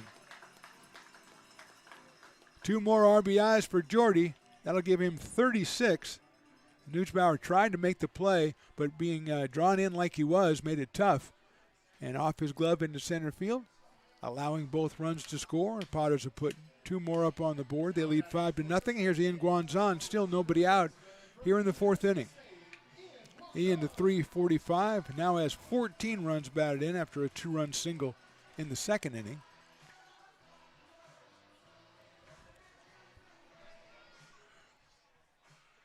Out of Chico, California, East Tennessee State University. Zelmer stepping back. No activity in the pen for the Rogues.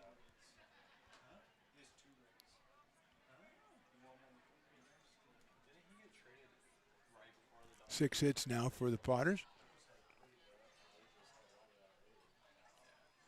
Lopez, obviously always a threat to go. He does not go.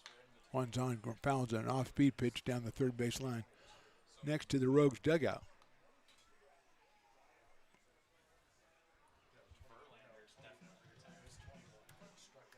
Potters are 30-9 on the season, so this is game number 40 for your Lincoln Potters.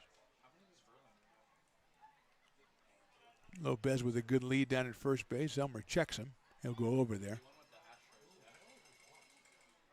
And it stays 0-1 as Guanzon looks into the dugout. Ty McGraw, has he got the pink bat still from the gender reveal back in the 1st inning? Nope. He's put the pink bat away and he's got a different bat.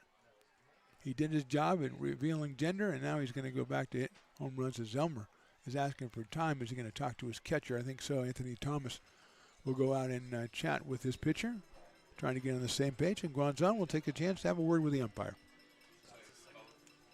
You're doing a good job, Blue. That's what I would have said. Never hurts to suck up to the umpire.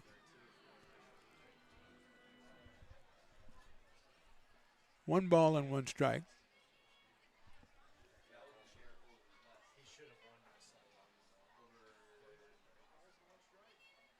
That is down low.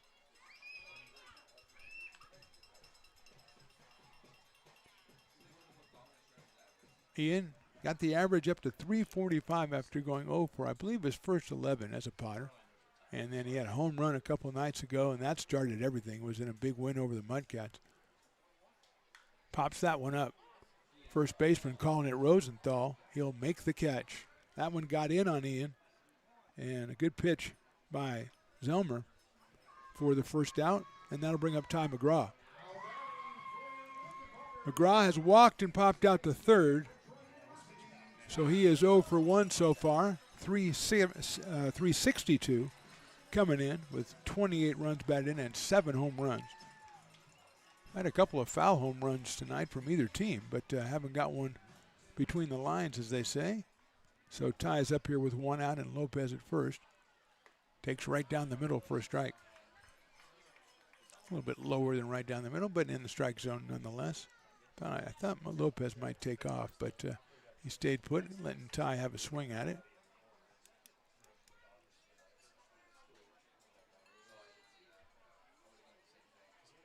That one gets away, and Lopez will make it anyway.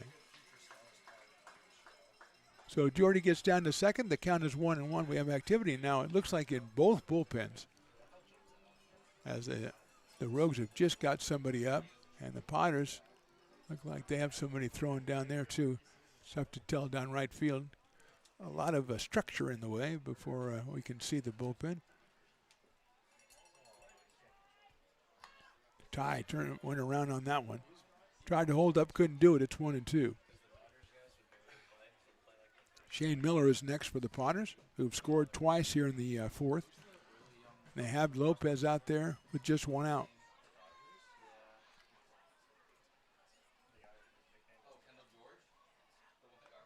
McGraw hits it high and deep to right center field. Saito goes out there. He goes out there, looks up. Forget about it. Ty McGraw has left the building. The Potters lead 7-0. Home run number 8 for Ty McGraw. He now has 30 runs batted in. That one to right center field, and he, I think he did it in tribute to the new baby. He couldn't do it with the pink bat, but he did it in tribute to Becky and the baby. And the Potters lead 7-0. Here's Shane Miller. Saito got pretty far up on that screen out in right center field. And 400 feet exactly, 104 off the bat. And we might have some repairs going on in right center out there. Yeah. Hoja Saito attacked. He attacked the fence pretty well and dislodged something out there. As Evan, the engineer, is on it as always. Here's Shane Miller. He's walked and grounded to second.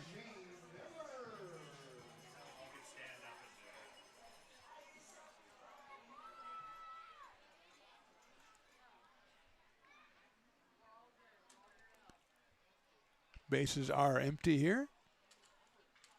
Miller pops it up. It's Sanchez at third, going all the way into foul territory and makes the catch. That one almost got out of here, but Sanchez stayed with it, and Miller is out for the second out of the inning. And Brady Dobson will be our hitter. Dobson has singled and struck out, so Brady is 1 for 2.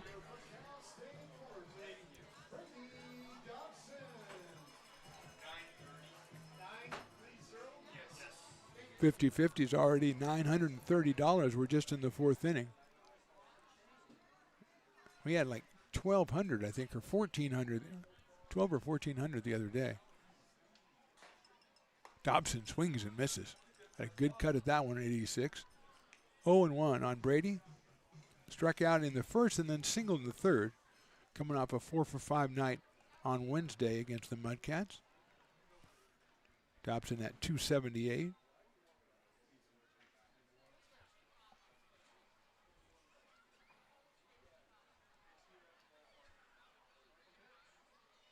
Swings and misses in that one.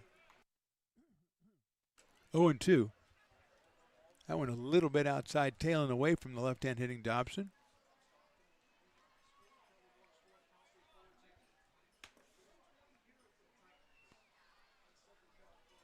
Potters with 4 hits in the inning, a double by Norton, a home run by McGraw, the big ones. Outside. Groves with the infield single, and Lopez with the single off the glove of the shortstop and drove in 2 runs, giving Jordy 36 runs batted in now. And Ty catching up with 30. Perrin Bland, I believe, has 33 or 34. He's not in the lineup tonight. 1-2 on Brady. Takes outside, 2-2. Congratulations again to Perrin for committing to Southern University, the Jaguars.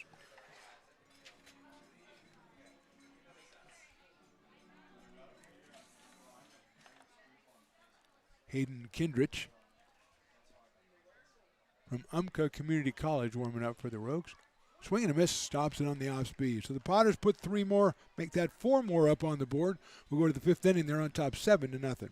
Buy a personalized brick for you, your loved ones, or your business, and show everyone your commitment to Lincoln baseball. Framed and engraved by our own Lincoln High Ag program students, your brick will be featured on unique movable brick walls. Find your name in the stadium entrance for the 2024 and 2025 seasons. Then visit your brick in its permanent home inside the stadium. Bricks can be purchased here for $250. Get it now at friendsofmcbean.org.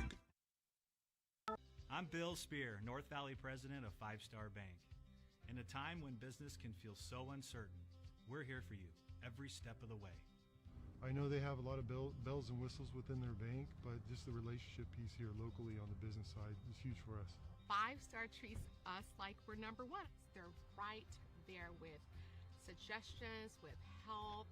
So I have to bank with people that have our mission in mind. We're 5 Star Bank.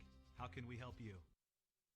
Hi, Bill Evans, president of the Placer County Association of Realtors. We're in the store, our conference facilities, an amazing team helps keep together an amazing organization, and we thank them all.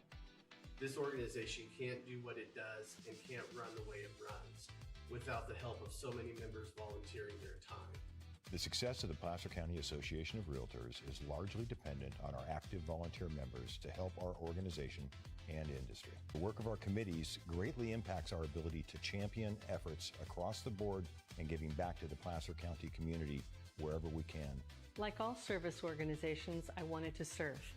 And getting involved with the affiliate committee was the perfect way to do that. Top of the 5th inning, Potters lead at 7-0 beginning for the Potters, trying to shut down the Rogues, and it'll be Anthony Thomas leading it off. He is the first batter in the Farmers' 5th, so if he makes an out any way, shape, or form, it's half off in Farmers Brewing Company down at Curtis the Beer Man's Brick and Barrel Backyard Bar and Grill. Thomas takes down low, so it's 1-1. Oh, there's Becky with the pink bat, the gender reveal bat, which was retired, and then Ty hit a home run with a new bat. That's fouled back to the screen. 1-2 as Matt Lundgren puts a chair down for Bryant Welch of the Medford broadcast crew. Maybe he's going to interview Matt. I don't know. 1-2 on Anthony Thomas. He's followed by Jaden Neubauer. Line drive, 1 hop to second base. Knocked down somehow at second by Ethan Groves, and he's out at first. Ball hit hard, but Thomas is retired as Groves does or dies. And the half-off Farmers Brew do the same at home. You can use whatever brew you have on hand to treat yourself responsibly, of course. Here's Jay Neubauer. Headed to a fielder's choice his first time. Out of Chico, California, currently in the transfer portal, left-hand inning shortstop. Batting .269 coming in. Takes outside from Drew Brown. Drew Brown 3-1, a 3.12 ERA, 26 innings, 27 strikeouts, and 6 walks. He has walked a couple today. That's in there for a strike. 3 hits so far for the Rogues through 4 1/3.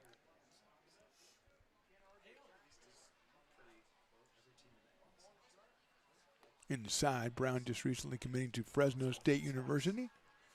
He is out of Sacramento, was at Charleston Southern, then came back, and is now headed for Fresno State. Grounder down to first base. No, McGraw's going to let it go, and it goes into right field for a base hit.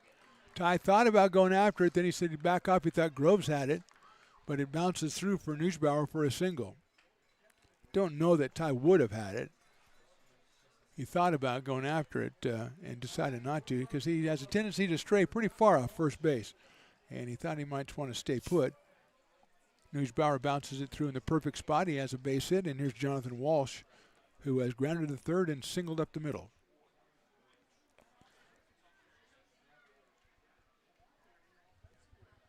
Walsh out of Dover, Tennessee. Grounder down to third. That's over to second for 1, to first. That's a 5-4-3 double play, and the Potters will go sit down for the bottom of the fifth. They're leading this one 7-0. Potters fans want to keep restoring and renovating historic McBean Stadium? Now you can become a member of Friends of McBean. Annual membership start at $50. Become a member now at friendsofmcbean.org. When it comes to your home's maintenance and repairs, Jeffers Resource Group has you covered. Our handyman services offer a comprehensive range of expertise, from minor carpentry to drywall, electrical and flooring for property managers, landlords, and renters alike. We ensure that every job is completed to the highest standards, so you can have peace of mind. Contact us today to discover how Jeffers Resource Group can help keep your home in top shape.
You are laborers rising.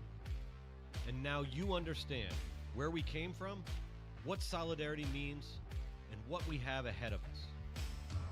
No one's going to defend us but us. No one's going to help construction workers except us. And I can't wait to see you out there.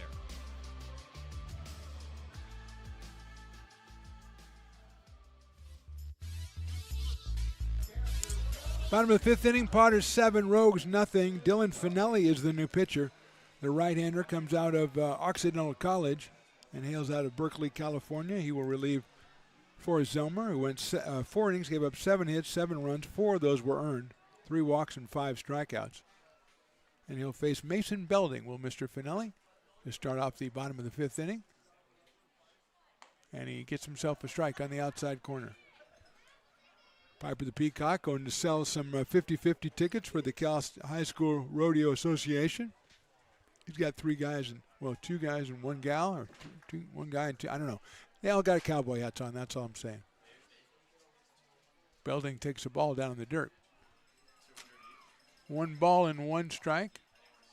Potters have somebody warming up. Don't know if they'll bring Drew Brown out. He had a pretty good inning right there with the double play, which went from Gonzon to Groves to McGraw, bailing him out of the inning.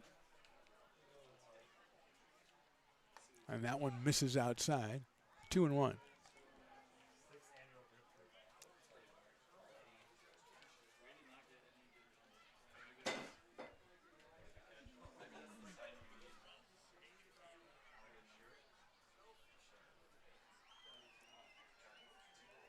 Finelli takes his time getting the sign from Thomas. I'm being generous by saying that, as we're going to have a communication breakdown here off Led Zeppelin's first album, and they'll go straighten that out. Just turned out to be a great night for baseball. Not surprising. It's going to be about the same tomorrow night. And again, don't know if there are tickets available, but check out LincolnPotters.com. for a Star Wars fireworks kind of Saturday night, which sounds like a lot of fun, to be honest with you. I'm sure that Fat Cat will have some specials. Sabores de Mexico just does a fantastic job out there, and they'll be up for the task tomorrow night. Papa's Coffee Company, obviously. Line foul down the right field line. The crazy waffle and a stick people, they're in the house tonight. We've got a snow machine. I don't know if the snow machine's still working down there, but it was cascading on me as I walked up the stairs outside the press box a little while ago. You know, Christmas in July. Belding takes the ball. It's 3 balls and 2 strikes on Mason. He has struck out twice so far tonight. Comes in at 258.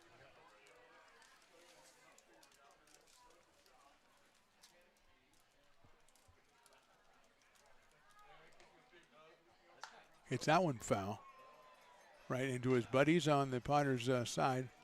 They're dugout, but they have a lot of people outside the dugout. And it's in a very precarious position. So we'll do it again at 3 balls and 2 strikes.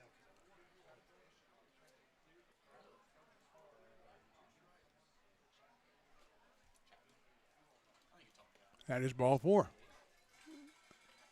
So Belding gets the base on balls. The 4th walk given up by the Rogues pitchers tonight, and bring up Cooper Smith, who was singled and fly to left. Singled and scored back in the 2nd inning. He got the first hit of the ball game for the Potters. Tried to get to second, turned into a double. He was called out, but then the ball was dropped at second base, and so he was given second life and ended up scoring on an error in the Jackson Norton at bat, and Norton is on deck.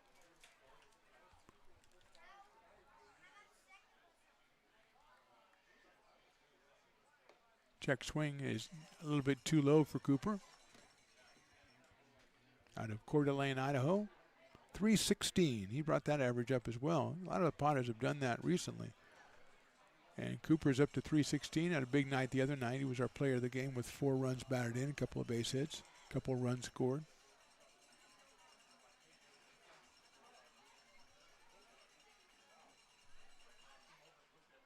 That's inside. Thomas stabs that one before it goes back to the backstop. Drew Brown so far 5 innings. He's given up 4 hits, no runs, and struck out 3 and walked 2. Looking for his 4th win of the season.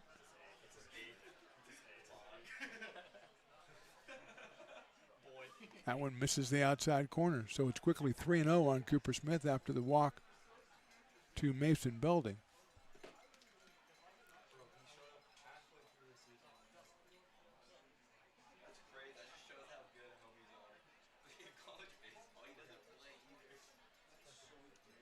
Short lead by Belding at first base. Here comes the 3-0. Cooper takes a strike.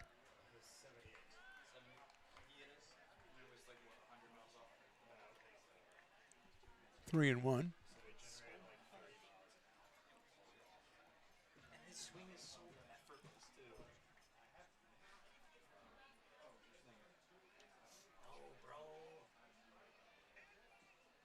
Pinelli misses outside, and Smith gets the base on balls. So a couple of walks here to start off the 5th inning for the Potters. Sets it up for Jackson Norton, who has reached on an error and doubled. And we're going to get a quick visit from the Rogues coaching staff out there to talk to Dylan Finelli.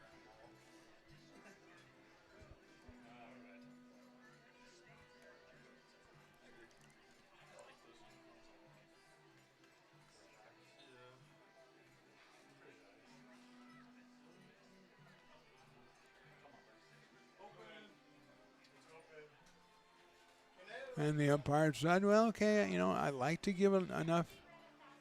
I like to give him a little bit of, leeway.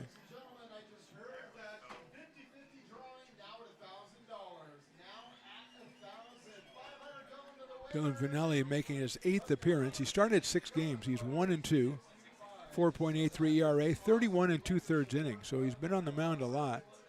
23 hits, 21 strikeouts, and 21 walks. So he's had 21 walks in 31 innings. And he's got 2 here as the word comes through that the 50-50 from the high school rodeo people has over $1,000. Here's Norton. 283 for Jackson Norton. 1 for 2 tonight. He has scored twice. He's up here with no outs and runners at first and second. Swings and misses, and he was going to swing at that one no matter where it was, I think. It was a big sweep and slider from Finelli.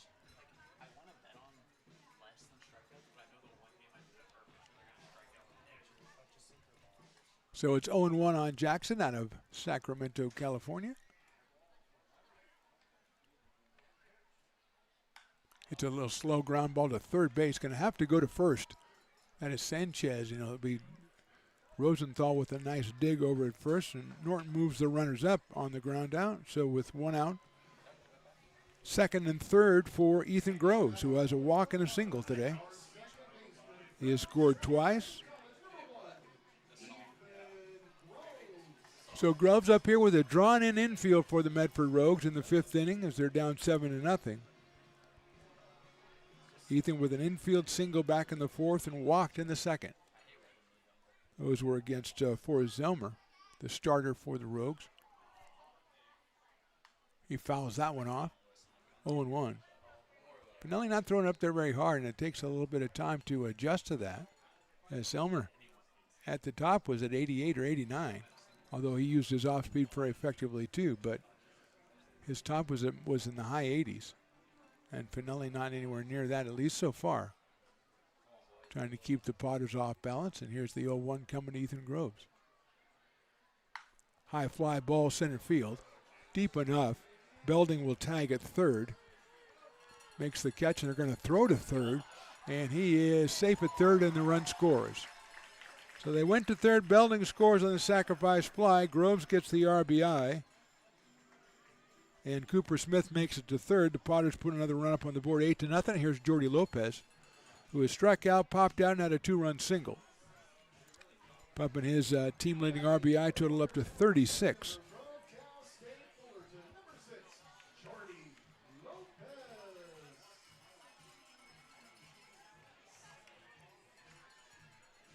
So Finelli gives up a couple walks, then a ground out, and then the sacrifice fly. Still has Cooper Smith at third base with Lopez at the plate.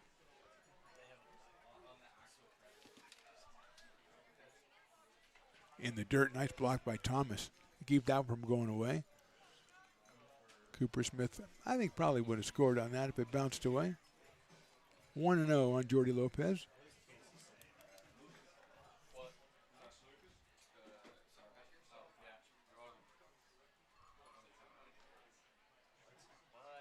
Lopez swings and misses. Kind of pulled off that one. It came in at 72 from Finelli.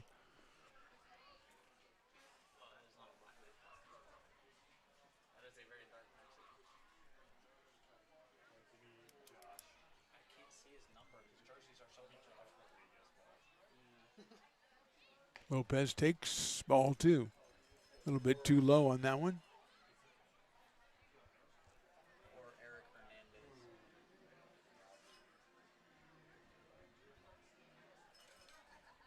Two balls, one strike, two outs here in the fifth. Potters have scored once.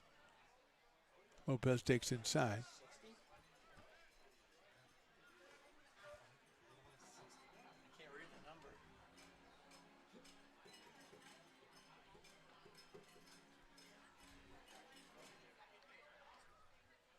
Three and one on Jordy.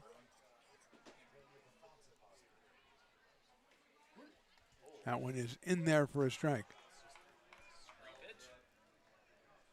3 balls and 2 strikes. Jordy has had a mild disagreement with his umpire for much of the evening.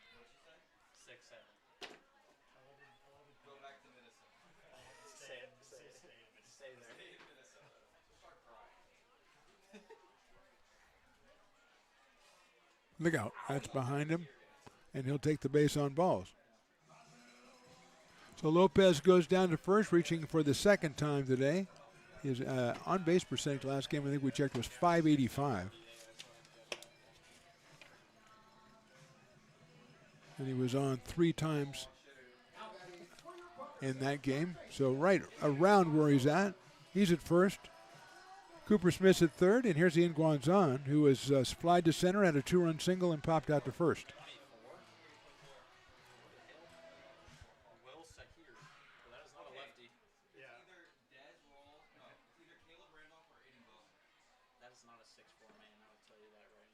There goes Lopez. Pitches a breaking ball. The throw will go through to second. Here comes a runner from third. The throw to the plate is in time, and the tag is made. Brilliant tag by Anthony Thomas. And out at the plate is Cooper Smith. But the Potters score once in the fifth. We'll go to the sixth. They lead at 8-0.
Potters fans want to keep restoring and renovating historic McBean Stadium? Now you can become a member of Friends of McBean. Annual membership start at $50. Become a member now at friendsofmcbean.org. When it comes to your home's maintenance and repairs, Jeffers Resource Group has you covered. Our handyman services offer a comprehensive range of expertise, from minor carpentry to drywall, electrical and flooring for property managers, landlords, and renters alike. We ensure that every job is completed to the highest standards, so you can have peace of mind. Contact us today to discover how Jeffers Resource Group can help keep your home in top shape.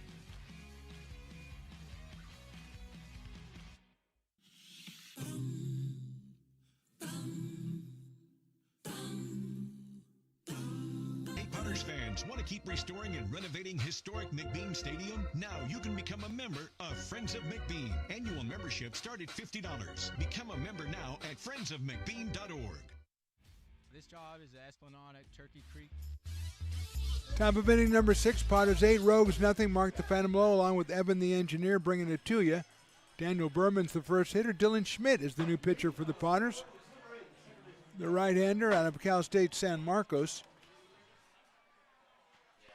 will face Berman, Sanchez, and Ortiz.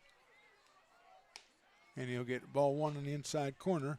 Strikeout and a fielder's choice for Berman today. The second baseman comes in at 340 for Medford. Chopper slow. Chopper going to be cut off at third by Guanzon. Nice play by Ian Guanzon to throw him out at first base.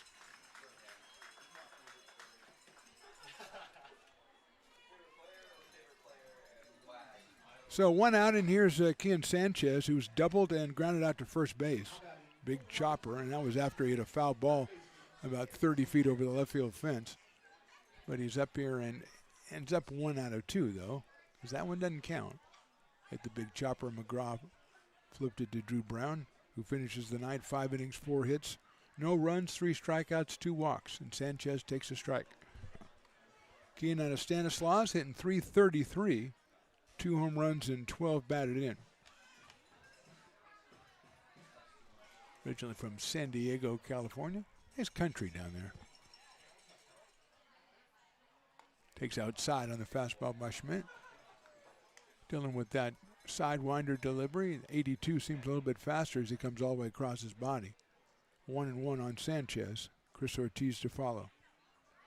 We're in the 6th here from McBean Stadium. Sanchez rips it, hopefully at his own guy, and I think it hit one of his own coaches. Coach is bouncing back up, so a little round of applause for the coach. Hopefully it didn't hit him, but I think it did. And he will now play a lot further down the, I would be down, a lot further down the third base line there, Coach, than you are. Or I would be. You got a couple of big right-handed hitters.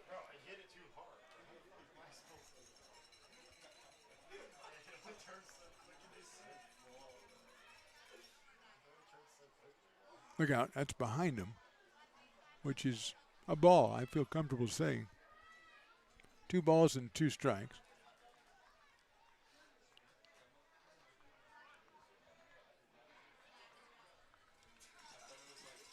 Potters with 3 in the second, 4 in the fourth, and then 1 in the fifth. To back up Drew Brown in his 5 scoreless innings. Sanchez reaches out, lifts it into right center field, a base hit. Followed that breaking ball all the way through. A good piece of hitting by Sanchez gives the Rogues their 5th hit of the night and brings up Chris Ortiz, the designated hitter, who has a couple of strikeouts against Drew Brown, so he's probably happy to see anybody but Drew in the ball game.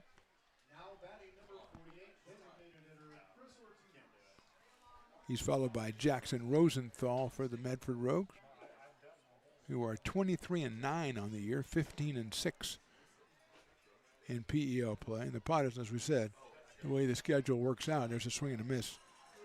I really kind of got to win these 2 games because any tie between them and the Rogues or them and the Humboldt Crabs, who are lurking around as well, will end up in the Potters losing that tiebreaker. I believe the Rogues and the Crabs have a series to end the season next weekend. So it's all coming down to their top 2 teams make the playoffs. Prune Packers are in first. That's ball 1. And Potters, Crabs, and Rogues all bunched together in second place. In and around second place.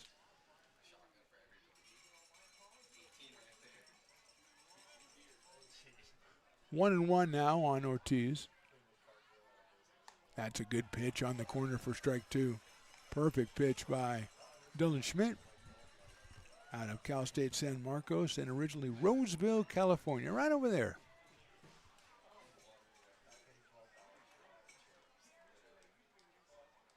One and 2. Ortiz with 1 home run on the season. Breaking ball, call strike 3. Beautiful pitch by Dylan Schmidt. Ortiz is down for the 3rd time on strikes, and that'll bring up Jackson Rosenthal, left-hand hitting first baseman, flied to right and then hit a blistering line drive to right his last time up. So he is 0 for 2.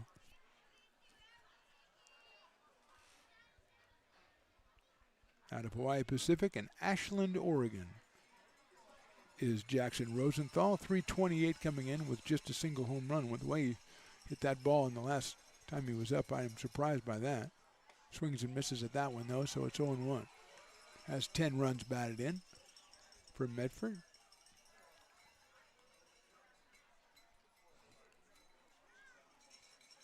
So it's 0-1 on Rosenthal.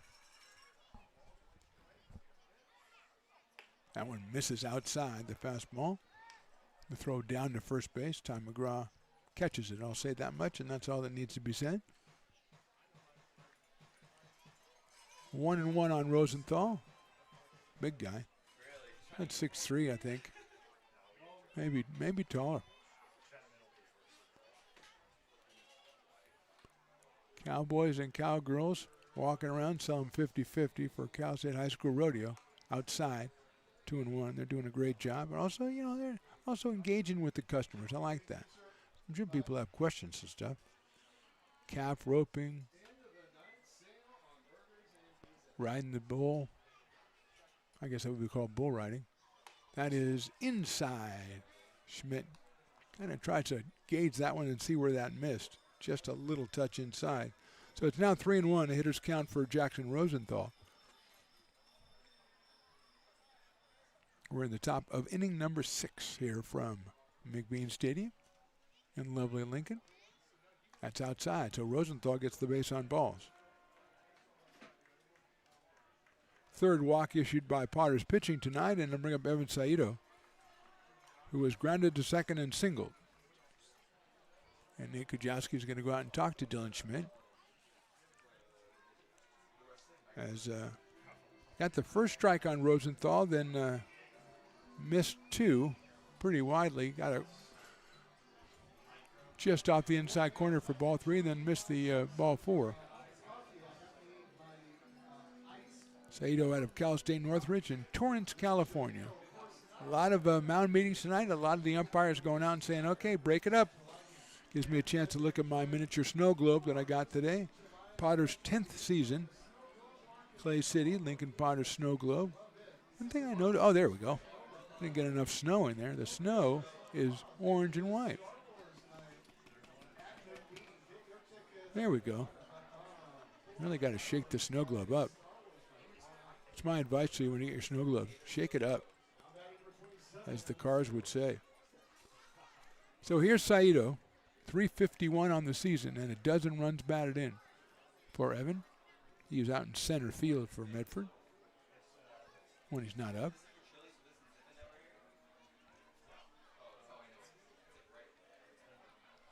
Quentin Olson on deck. Breaking ball did not get in there. Did not get the call on that one. 1 ball and no strikes.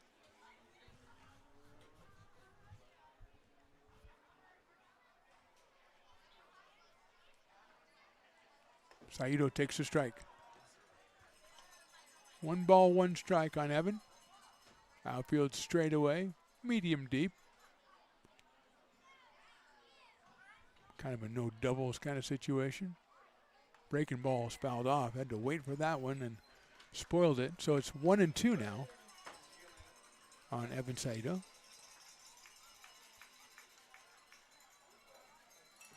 Potters and Rogues back at it again tomorrow, 6:05. A big night out here, fireworks and Star Wars and all kinds of stuff. Slider misses outside, 2-2. But Potters got to get it done here tonight with the lead 8-0 here in the 6th.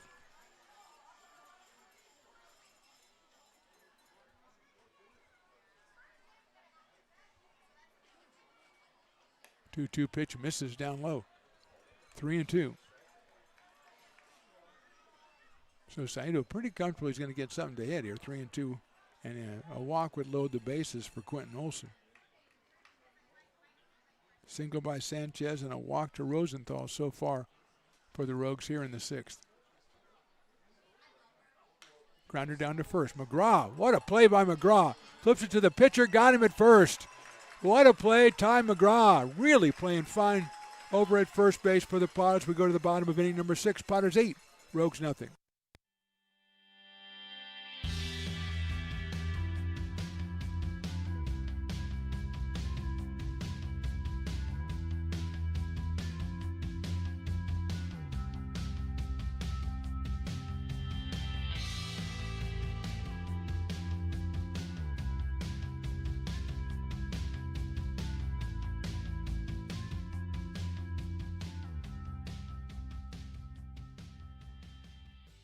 Lincoln Potters Baseball. Placer County's best kept secret is back for another exciting summer at historic McBean Stadiums. Loaded with fun for the whole family, local beer, wine, and eats. Fireworks, giveaways, theme nights, kids zone, and more. Come join in the fun and enjoy small town baseball with Major League Entertainment. Tickets on sale now at LincolnPotters.com. Lincoln Potters Baseball. Come on out and join in the fun. Buy a personalized brick for you, your loved ones, or your business, and show everyone your commitment to Lincoln baseball. Framed and engraved by our own Lincoln High Ag program students, your brick will be featured on unique movable brick walls. Find your name in the stadium entrance for the 2024 and 2025 seasons. Then visit your brick in its permanent home inside the stadium. Bricks can be purchased here for $250. Get it now at friendsofmcbean.org. I'm Bill Spear, North Valley president of 5 Star Bank. In a time when business can feel so uncertain, we're here for you every step of the way. I know they have a lot of bells and whistles within their bank, but just the relationship piece here locally on the business side is huge for us. 5 Star treats us like we're number one. They're right there with suggestions, with help. So I have to bank with people that have our mission in mind. We're 5 Star Bank. How can we help you? Hi, Bill Evans, president of the Placer County Association of Realtors. We're in the store, our conference facilities, an amazing team help us keep together an amazing organization, and we thank them all. This organization can't do what it does and can't run the way it runs without the help of so many members volunteering their time. The success of the Placer County Association of Realtors is largely dependent on our active volunteer members to help our organization and industry. The work of our committees greatly impacts. New pitcher for the Medford Rogues is Aiden Bowman, wearing number 29. He is making his 6th appearance. He is 1-0, 10 innings, 9 strikeouts, a 5.23 ERA, and 9 walks. He'll face Ian Guanzon. And that is a ball 1-0 at 88. Ian has flied to center, had a 2-run single, and popped to first. He was at the plate when the Potters tried the double steal in the 5th inning, which did not quite work out. But it took an excellent play by the Rogues infield and the catcher Thomas to thwart that play. That's in the dirt, 2-0. Ian at 345 on the season out of Chico, California, and East Tennessee State. Had a couple of really nice plays over at third base tonight as well for the Potters. Another nice play by Ty McGraw, man, in that in the top of the 6th. He has really played well defensively over at first base since joining the team. Outside, 3-0. Ty McGraw, the aforementioned Ty McGraw on deck, and then Shane Miller.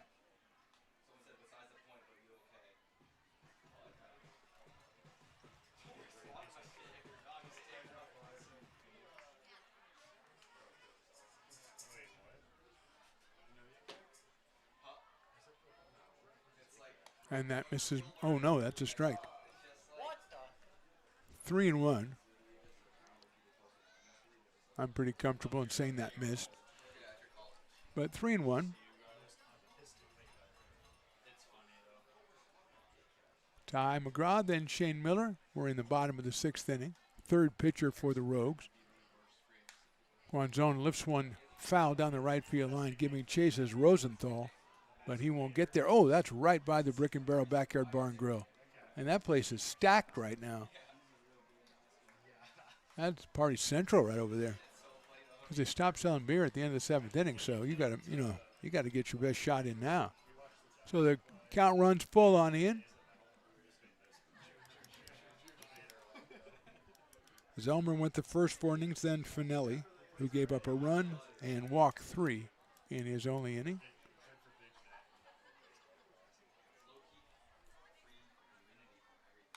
Lifted foul again by Guanzon.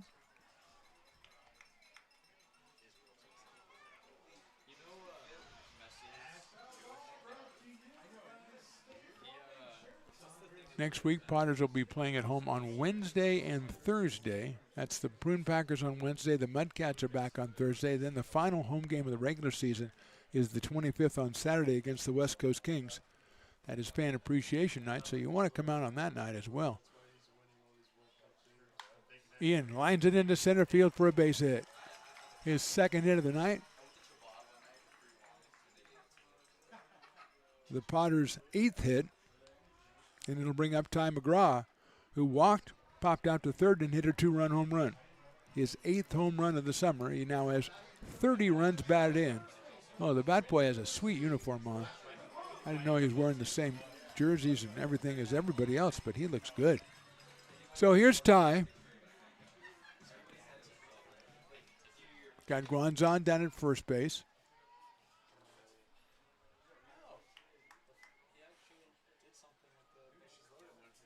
That one is a ball, 1-0.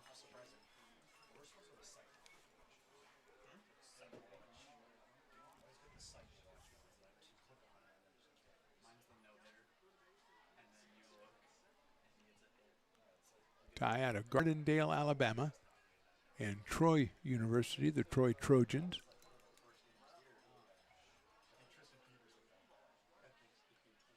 Check swing, I think he went around, he did. Aiden Bowman out of Delta College and Stockton, California. That makes good sense. Right-hander has a 1-ball-and-1-strike count now on Ty McGraw with Guanzon down at first base. Cooper Carlton warming up for the Potters in their bullpen. There goes the runner, which is grounded to second base. Over to first goes Berman and gets McGraw. But going down to second is Guanzon. So 1 out and a runner now at second base, and Shane Miller will come to the plate. Shane with a walk, a ground out, and a pop out is 0 for 2 today, and he has been really hot with the bat in the last couple of weeks, bringing that average all the way up to 400. He's got Ian Guanzon down at second base and one out here in the sixth.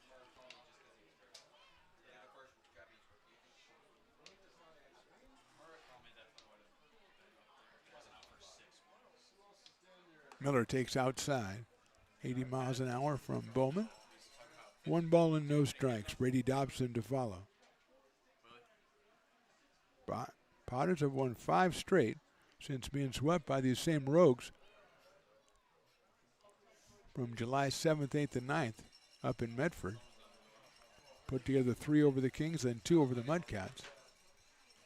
Now trying to make it 6 in a row, and that's inside.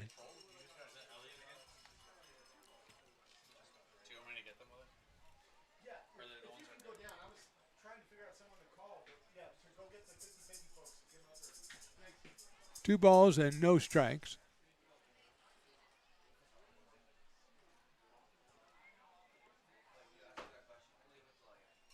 Bauer right behind the runner at second base. Shane swings and misses at a good fastball at 87 from Bowman. 2-1.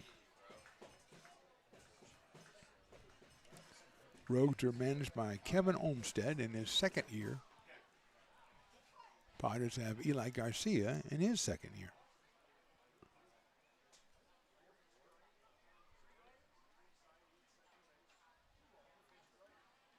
Miller hits it sharply up the middle into center field, a base hit. Coming around third is Guanzon. He will score easily as the ball's bobbled in center, but it really doesn't matter. As Miller picks up another RBI and the Potters pick up another run, they lead at 9-0. Perfectly placed base hit up the middle for Miller, his 24th run batted in now. And here's Brady Dobson.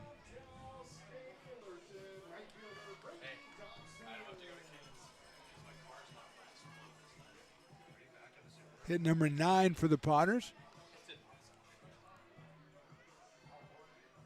And Dobson steps in. He has one of the previous 8. He's also struck out twice, so Brady is 1 for 3. Takes a high fastball, 1-0.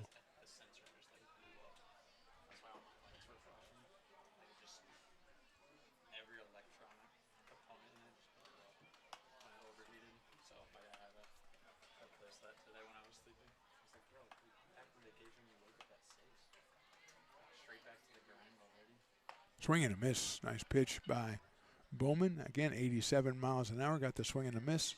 And evens the count up at 1 ball and 1 strike.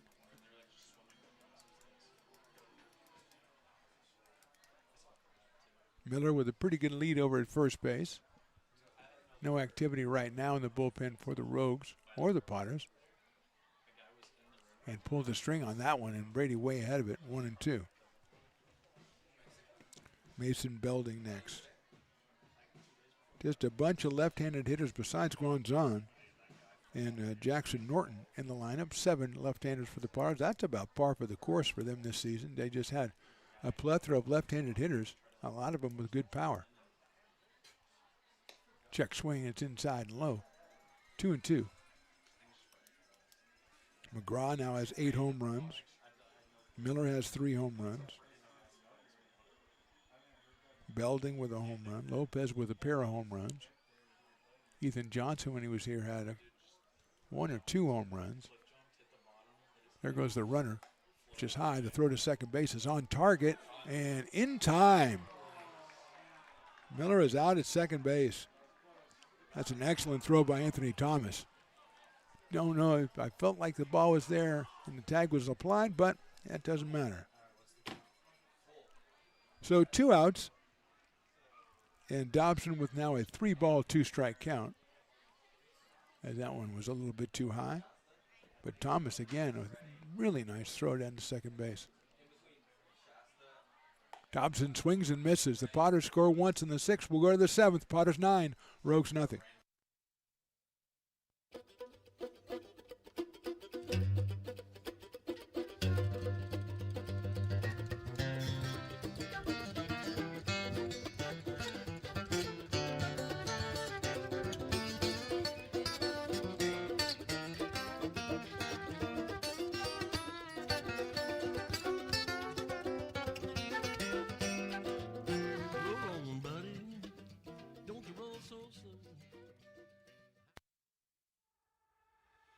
American River College is a top-tier community college sports program that provides student athletes with the opportunity to thrive both athletically and academically. ARC Athletics is currently ranked 5th in the state and 2nd in Northern California. With over 19 sports programs, our athletes compete with the region's best athletes. Our diverse and dedicated coaching staff helps athletes develop the skills necessary to compete at the next level. Start your community college athletics journey with us. American River College, Sacramento's best athletic program. Go Beavers.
Top of inning number 7, the new pitcher is Cooper Carlton for the Potters.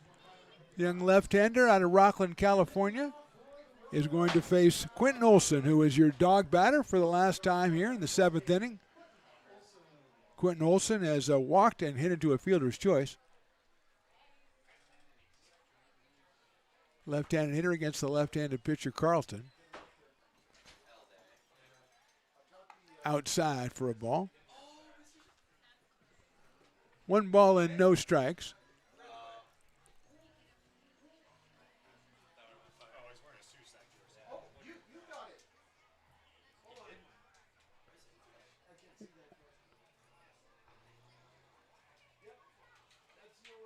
That one misses the outside corner.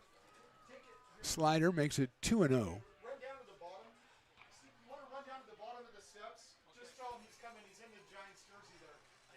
Olson, Thomas, and Neusbauer here in the 7th for the Rogues.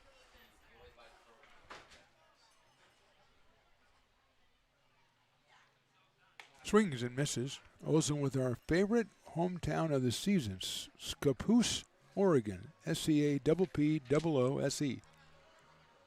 That is tremendous. No other way around it. And he's got a 2-ball, 1-strike count here. He's also the dog batter, so if he strikes out, it's half off dueling dogs. But at 3-1, it looks kind of, kind of dim. Willie's trying to get the dog barking going.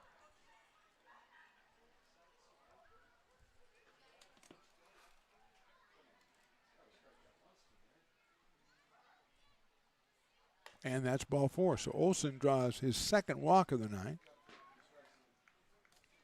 4th walk given up by the Potters pitchers.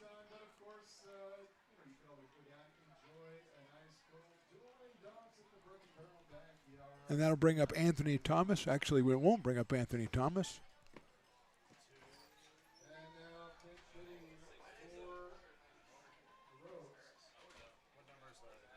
Trying to get a number on the new hitter.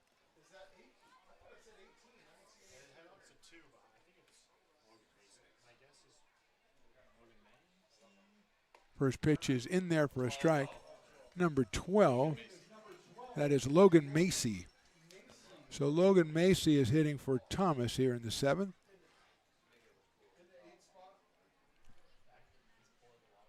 Right-handing Logan Macy. Fouls it out of play.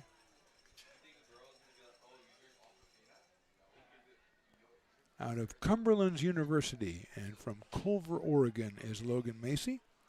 He has Olson down at first base.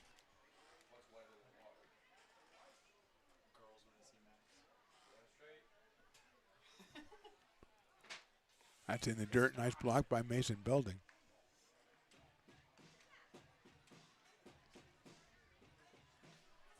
Macy at 270. This will be his 12th appearance. 2 home runs and 11 runs batted in. So some pop in that bat for Logan Macy.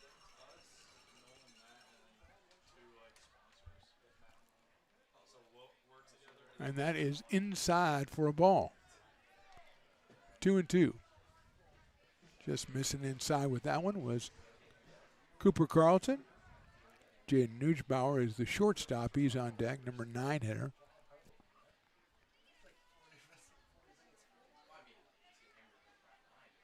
That's lifted down the right field line. Foul. Ty McGraw giving chase. Reaches out and almost makes an incredible catch, but can't get there. And will come back and do it again. Ty running straight back, straight away from home plate into the bullpen where the mound is, and almost got to that one with an over-the-shoulder catch, but we'll come back and the pinch hitter Logan Macy will have another shot at it.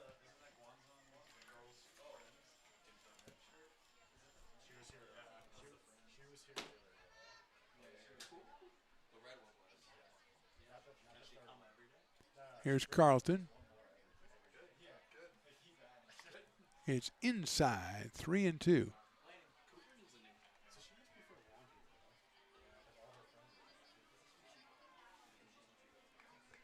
Olson at first base. Nobody out here in the 7th. Carlton, the 3rd pitcher. Dylan Schmidt, 1 inning, 1 hit, 1 walk, 1 strikeout, no runs. Hit down to 3rd base. Guanzone going to go to 2nd for 1. Going to go to 1st, and they got it. 5-4-3 double play, the 2nd one. Keyed by Ian Guanzone, pivoted by Ethan Groves, and ended by Ty McGraw.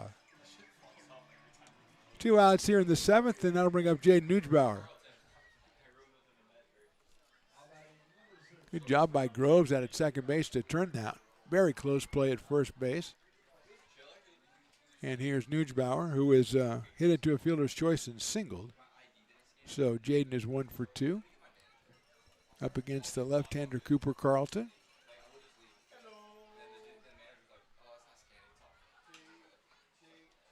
Breaking balls hit out to right field. Dobson on the move. Will get there and will make the catch. So it turns out to be a good inning for the young left-hander. We go to the bottom of the 7th. Potter fans stretching, feeling pretty good. They're on top, 9-0. Potters fans want to keep restoring and renovating historic McBean Stadium? Now you can become a member of Friends of McBean. Annual membership start at $50. Become a member now at friendsofmcbean.org. When it comes to your home's maintenance and repairs, Jeffers Resource Group has you covered. Our handyman services offer a comprehensive range of expertise, from minor carpentry to drywall, electrical and flooring for property managers, landlords, and renters alike. We ensure that every job is completed to the highest standards, so you can have peace of mind. Contact us today to discover how Jeffers Resource Group can help keep your home in top shape.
You are Laborers Rising.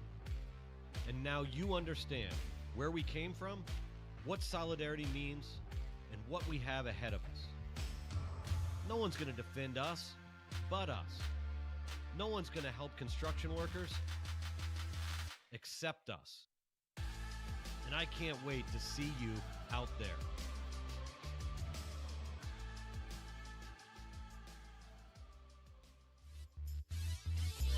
Mason Belding starting us off here in the bottom of the 7th. Potters on top 9-0. Aiden Bowman still out on the mound. We got a new left fielder, we think. We have a new catcher. We know that's Logan Macy is taking over for Anthony Thomas. Diego Gabriel is rumored to. Diego Gabriel is the new left fielder, at least according to my people here. Who they were very quick to tell me that wasn't Gabriel, so they must know what they're talking about.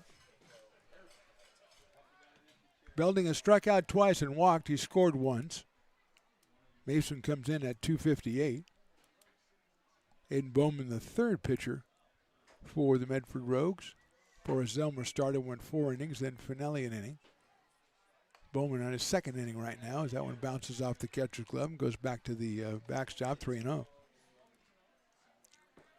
Zelmer 7 hits, 7 runs, just 4 of them were earned as the Rogues committed 2 errors in the 3-run Potters second. 3 walks for Zelmer. He did strike out 5. And there's ball 4, and Belding will walk for the second straight time. That is the 7th walk given up by the Rogues pitchers. It'll bring up Cooper Smith.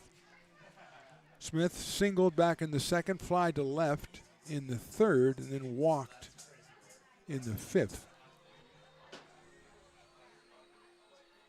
Cooper 316 out of Coeur d'Alene, Idaho, and Utah Tech University.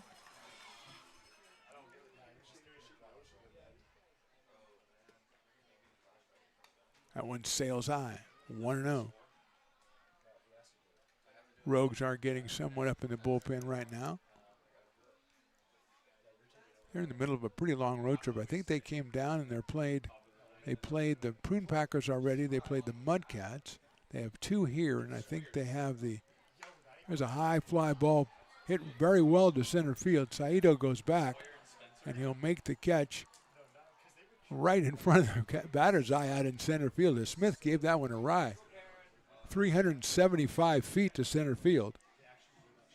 But he is out, and Jackson Norton comes up. Jackson has reached on air, doubled, and grounded to third. He scored twice in the second and in the 4th. Belding still down at first base. And the throw goes over there, and Mason is back in.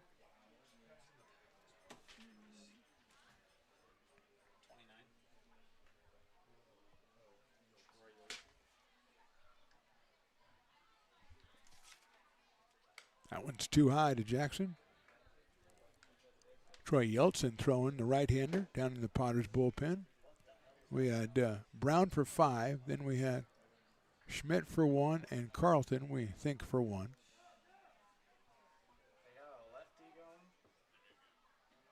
Norton fouls that one out of play to the right. 1 ball and 1 strike on Jackson, who hails from Sacramento and attends St. Mary's College. Comes in at 283. 2 home runs, and he has driven in 14.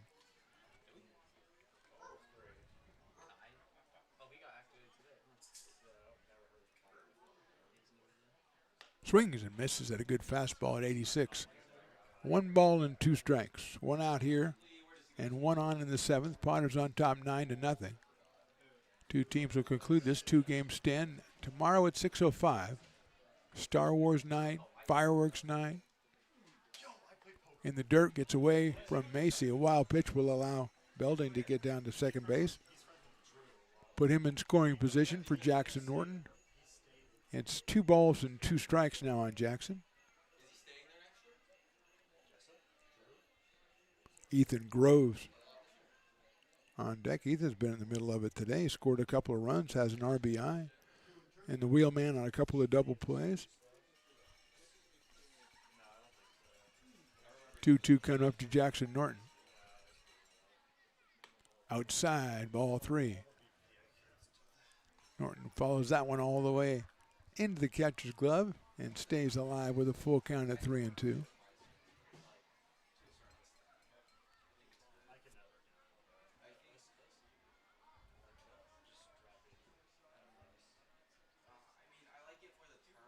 The 3-2 pitch is hit foul down the right field line over by the Brick and Barrel backyard over. That got it to the parking lot over there where the parking lot Potters used to hold court. Now they're pretty much semi-retired with the tailgating aspect of it, but they're still here. There's still TJ down there, T-Mac. Taffy down there. The dog that has her own seat. Norton rips it down to third, scooped up by Sanchez across the diamond. It's a good play by Keon Sanchez down at third to retire Norton for the second time in a row. Runner had to hold at second base with the ball in front of him, so it's 2 outs, runner at second, and Ethan Groves to the plate. Ethan has walked and scored in the second, then he singled and scored in the fourth, has sacrificed fly in the fifth. That's his 11th run batted into the season. He came in at .359 and is 1 for 1. Belding out at second base will be held by Newsbauer. Pretty close with the left-handed hitter at the plate. Outside.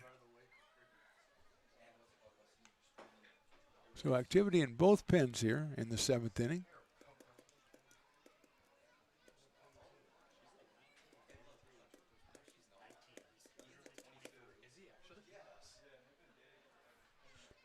One 1-0 now on Ethan out of Elk Grove. Goes to Sac City. Fouls that one out of play. 85 from Bowman. Before Zelmer started, then Dylan Finelli for an inning, and Aiden Bowman in his second inning now. He has given up 1 run on 2 hits.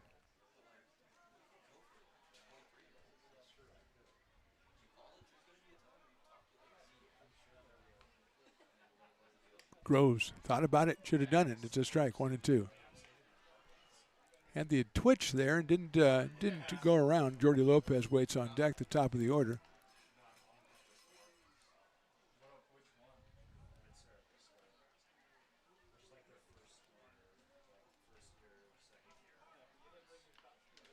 One, 2 coming up. Ethan fouls it off.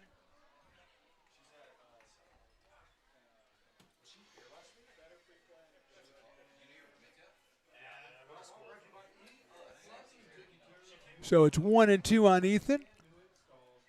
Potters with 3 in the second, 4 in the fourth, 1 in the fifth, 1 in the sixth. Ty McGraw with the 2-run home run in that fourth, the 2-run single by Jordy Lopez in that fourth. Ethan takes outside. Evens the count up at 2-2. So Lopez now with 36 runs batted in, McGraw with 30. And 8 home runs, which leads the team. Parent Bland has 6. 2-2 pitch. Groves takes call, strike 3 on the inside corner.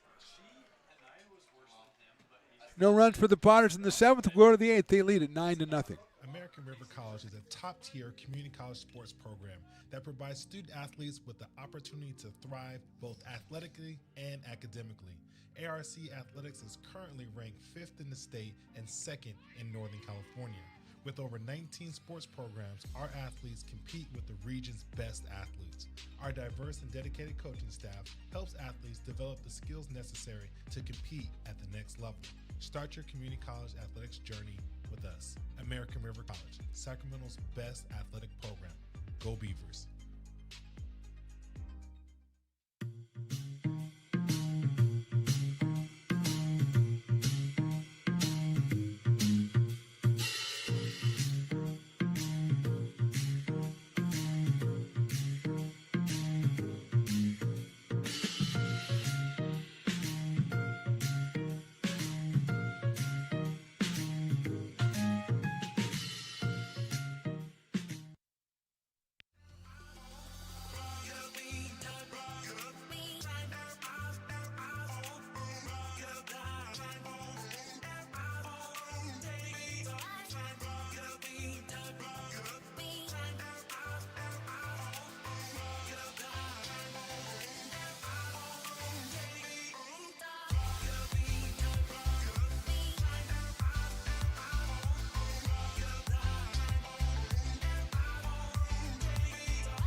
Top of inning number 8. Potters lead this one 9-0. Rogues will send up the top of their order. Although this is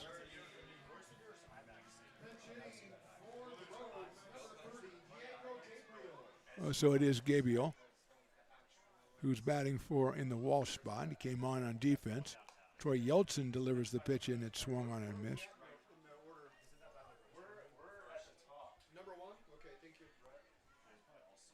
So Walsh was 1 for 3 while he was in there. Gabriel out of Santa Cruz, California, is up here with a 1-ball, 1-strike count. Yeltsin making his 8th appearance.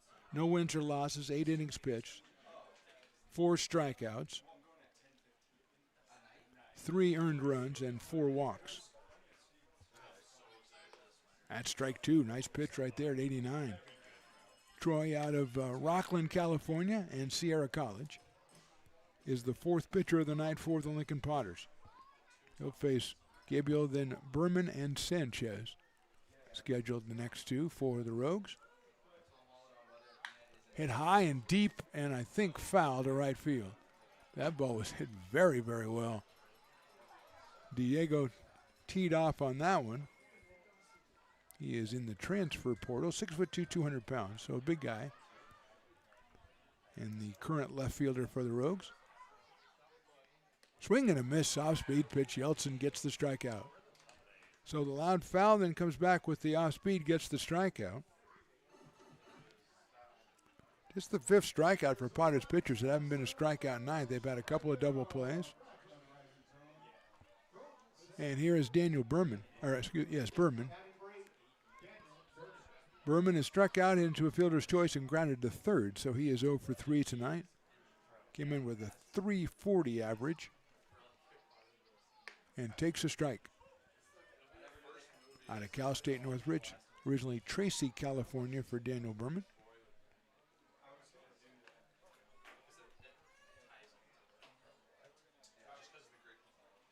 Yeltsin misses outside with the off-speed pitch. 1-1. Mays Madsen is in at center field now. And Jordy Lopez is over in left field for the Potters. That one's outside.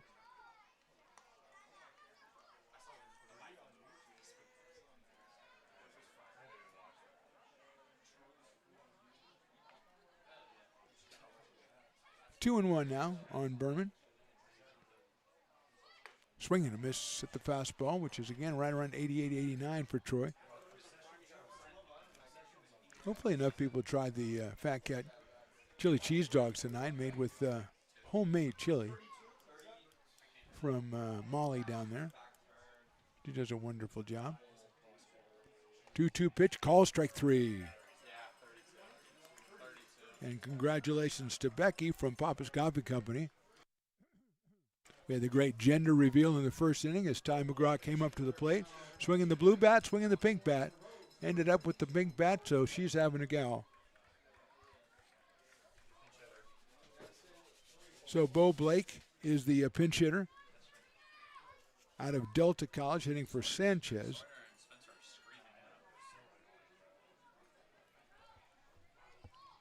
That's in there for a strike. Sanchez was 2 for 3 with a double and a single while he was in there. Bo Blake at Delta College from Turlock, California.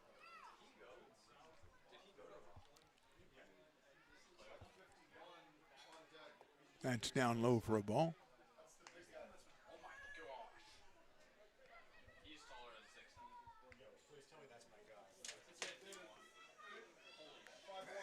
Ethan Swenson is out on deck to bat. That one is down low for a ball to bat for Ortiz. At 6'7" and 255.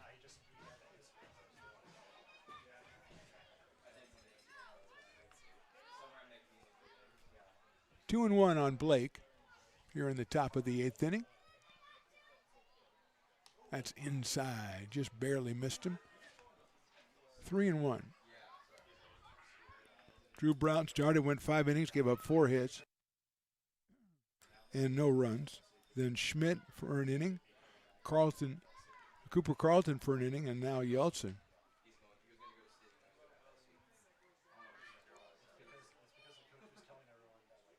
Swing and miss. 3-2.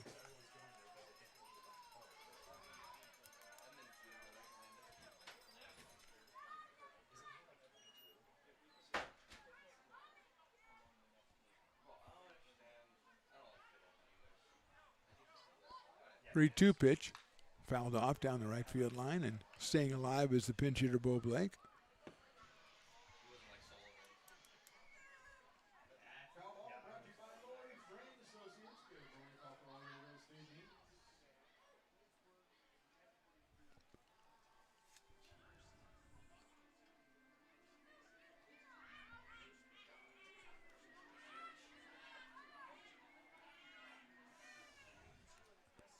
Three balls, two strikes. We'll do it again, full count. Down low, ball four. So Blake works the walk, and he'll go down to first base, and the pinch hitter will be Ethan Swenson for Chris Ortiz. Swenson is out of Central Washington. Ortiz was 0 for 3 with 3 strikeouts.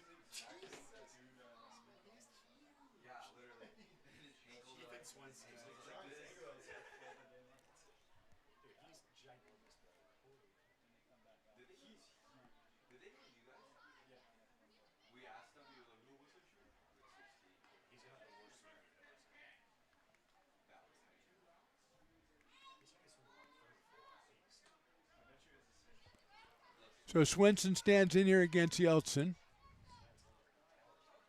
First pitch is in there for a strike.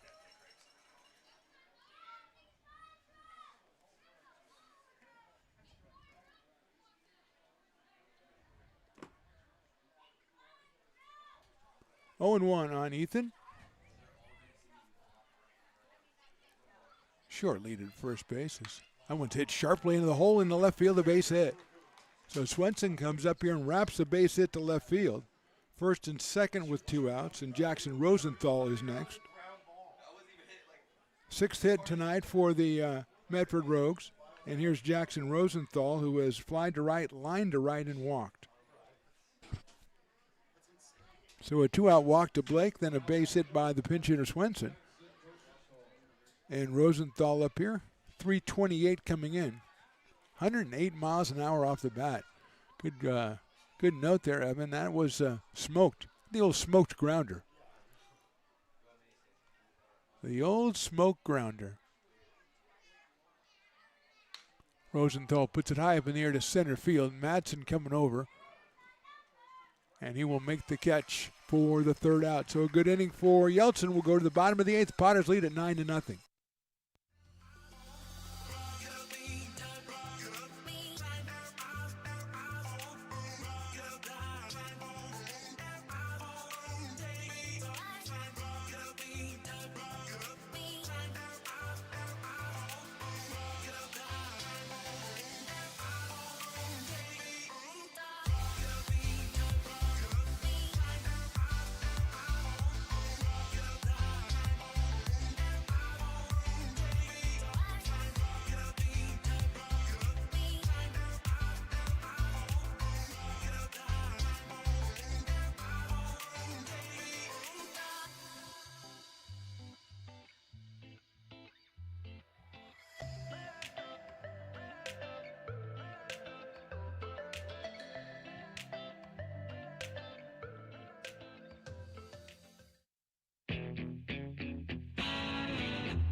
Hey, baseball fans, you may have noticed our scoreboard goes out from time to time. You can help us get a new one. Give $20 and get a chance at winning 2 tickets to some of the region's biggest events, like the Outlaw Festival with Willie Nelson, Bob Dylan, and John Mellencamp, a Sacramento Kings game, or Ringling Brothers Circus. All proceeds benefit the Big Swing Capital Campaign. You can buy now at friendsofmcbean.org. Hey everyone, this is Alex with the Downtown Lincoln Association. We're super excited to kick off Lincoln Loves Local, a new campaign designed to spotlight amazing businesses that make Lincoln so unique. We partnered with Dalila from UN Social Agency to create short, high-quality videos that help boost your visibility and reach right here in the Lincoln community. Each video will be shared on DLA's social media and newsletter, making it easy for locals to discover and support your business. So let's celebrate what makes Lincoln.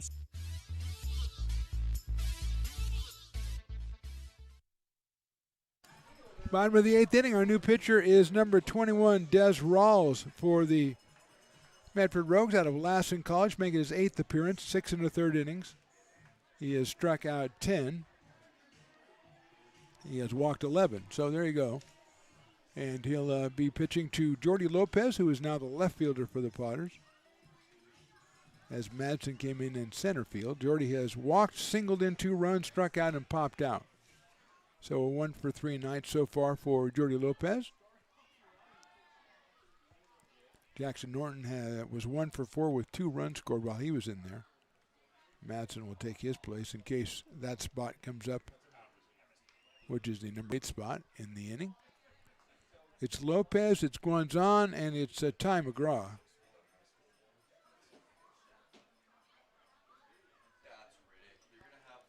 And the catcher is going to go out. That's Logan Macy behind the plate.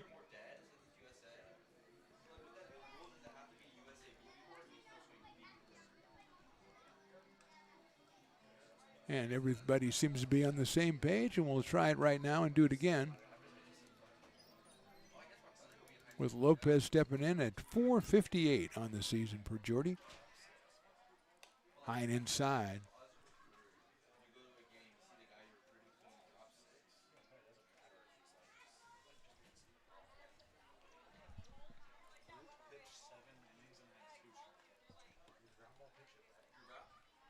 One ball and no strikes. Breaking ball's in there for a strike. Nice pitch by Rawls.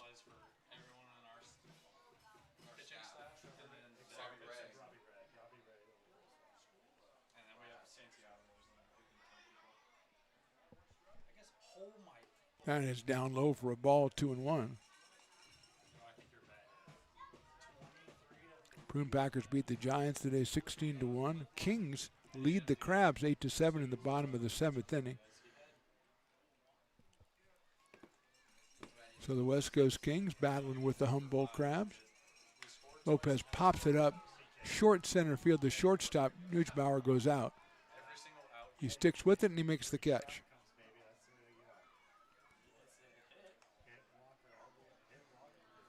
So 1 out here in the 8th inning, and here's Ian Guanzon, who has flied to center, singled in 2 runs, popped to first, and singled. So 2 for 4 in today's game, 345 on the season, and now with 14 runs batted in. And all of those in the last, seems like the last week or so. Up here against the left-hander, Des Rawls, out of Lassen College in Richland, Washington. Sails that one outside, 1-0.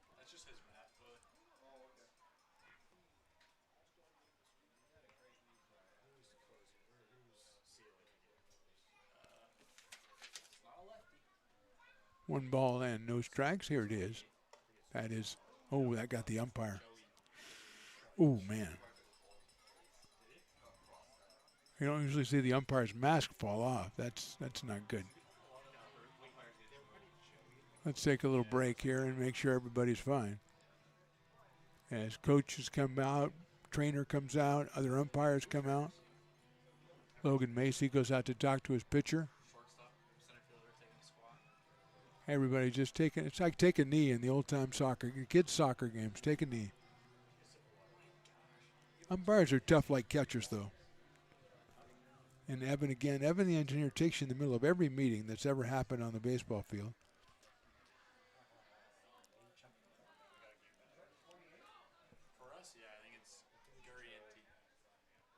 So Joey Guarantee loosening up for the Potters in their pen as the Potters went with Brown the first 5, and then they've had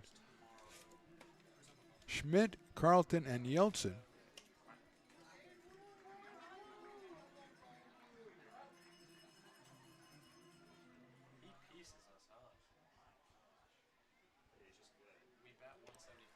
And the umpire bounces back, as I knew he would.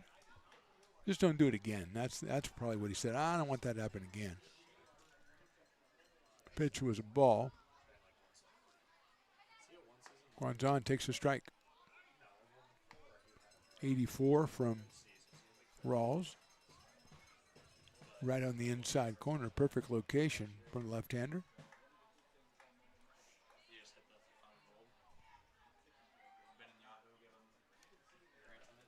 I don't usually do this, but I'll break in with a score from Major League Baseball. Oakland A's, or whatever they are, West Side, whatever. A's 4, Washington 23. That's not good. That sounds like a runaway. 23-4. That's not the way you want to feel after a ball game. 3 balls, 1 strike on Ian Guanzon. And he'll take ball 4. On for the 3rd time is Ian. And he'll bring up Ty McGraw to face the left-hander. Ty has walked, he's popped out, he's homered, and he's grounded out. And I would just urge you, if you're watching and you didn't watch earlier, go back and check out Ty's first at bat when they did the gender reveal with the blue bat and the pink bat. It's just worth checking out. And congratulations to Becky over at Papa Coffee Company. And congratulations to Papa, who could not be here because it's too hot for him. But he's a great-grandfather now. Probably already is. That's in there for a strike. But congratulations to the whole Papa Coffee Company family for a tremendous gender reveal tonight. Strike 2, McGraw, 0-1.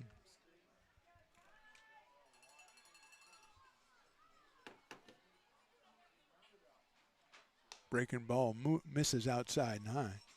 1-1. Guanzon down at first. 1 out here in the 8th. Potters with 3 in the 2nd, 4 in the 4th, including a Ty McGraw 2-run home run. Single runs in the 5th and 6th. And Drew Brown and 3 relievers so far have shut out the Medford Rogues.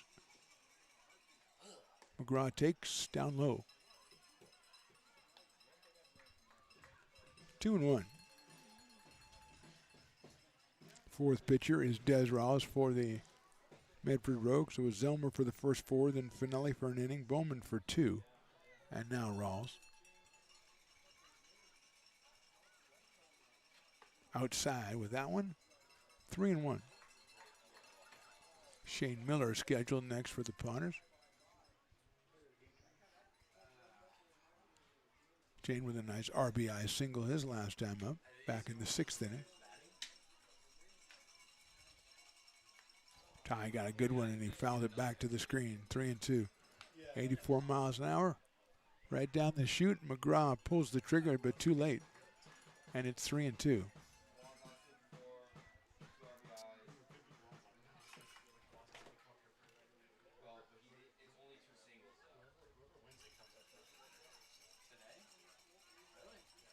There goes the runner, 3-2, and it's ball 4.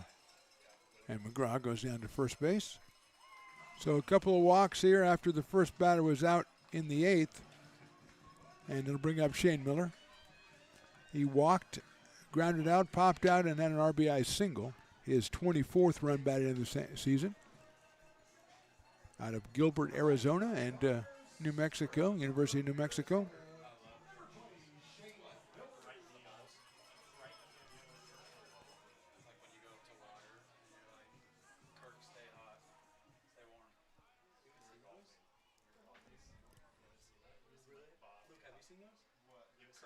Pops it up, and it'll get out of play behind home plate. Came up swinging at the first one, 84, and Miller had a cut, but fouled it back. 0-1 on Shane. Comes in at 400, and also with 3 home runs. 23 runs batted in. Make that 24 after tonight. Breaking ball, nice pitch in there for a strike. On the top of the strike zone. Good location from Rawls. Quickly 0-2 on Shane Miller with Brady Dobson to follow. Great crowd out here tonight, and more of the same tomorrow. Second of the 2-game series with these Rogues. outside. Good scoop by Macy behind home plate. 6:05 is the first pitch tomorrow because it's a fireworks night. Also Star Wars night. So get out here, get tickets if you don't have them. I'd be surprised if there's any left, but you never know. I'm often surprised.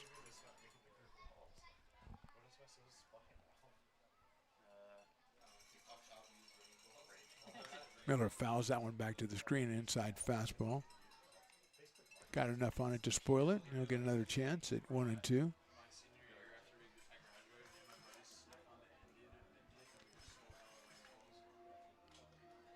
So 9 walks issued by the Rogues pitchers tonight. They also committed 2 errors back in that 3-run second inning. They got things going for the Potters.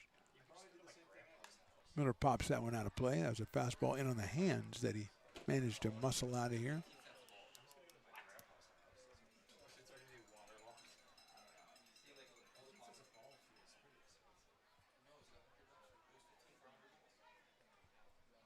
One out, 2 on here in the 8th.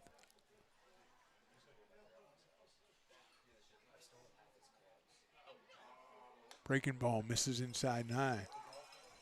Evens it up at 2-2.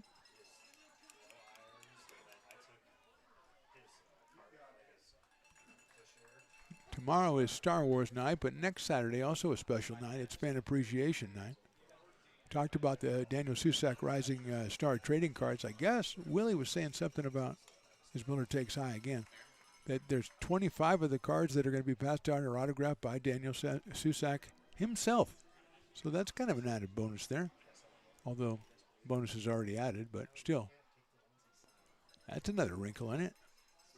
It's Fan Appreciation Night, and how better to appreciate fans than to give them something a little extra. And that's ball 4. So a pop out and 3 straight walks here in the 8th. And with the bases loaded, Brady Dobson will come to the plate as we're going to get a meeting at the mound, this time from the Rogues side. 10 strikeouts and 11 walks for Rawls coming in 9 innings of work. So that was the book on him. High strikeout, high walk. And so far, he has walked 3. The right-hander Guanzon, then the left-handers McGraw and Miller.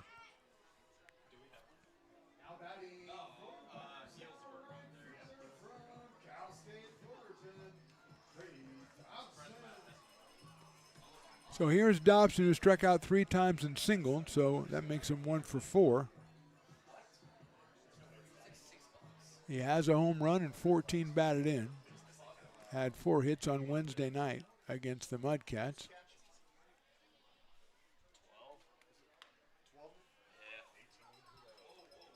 Logan Macy behind the plate. Returns that one. It's still building. It's still building? No. Pedersen was.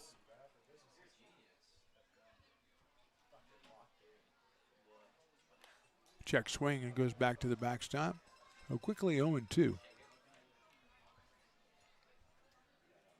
Mason Belding scheduled next for the Lincoln Potters, who enjoy a 9-0 lead here.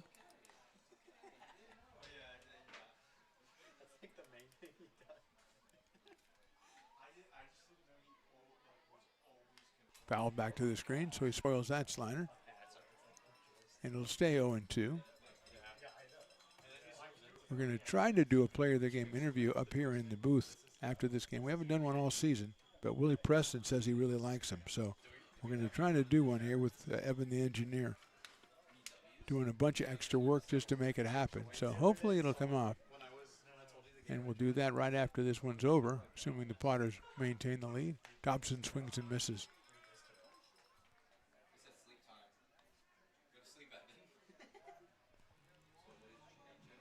That'll bring up Mason Belding.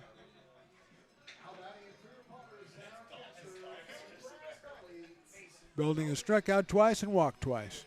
0 for 2, scored a run. 2 outs now in the 8th inning.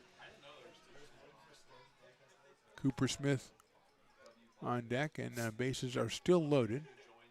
Breaking ball, nice pitch in there for a strike.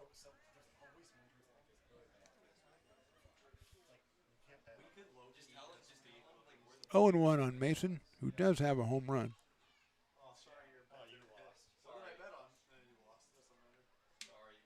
Lopez bluffs down from third. The fastball is outside. Excuse me, got Squanzon on third.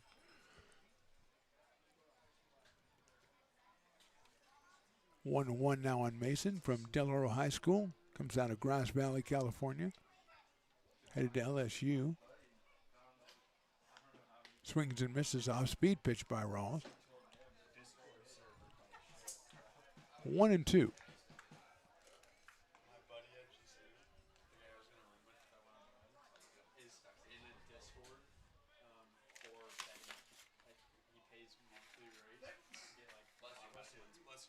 One two pitch. Just misses.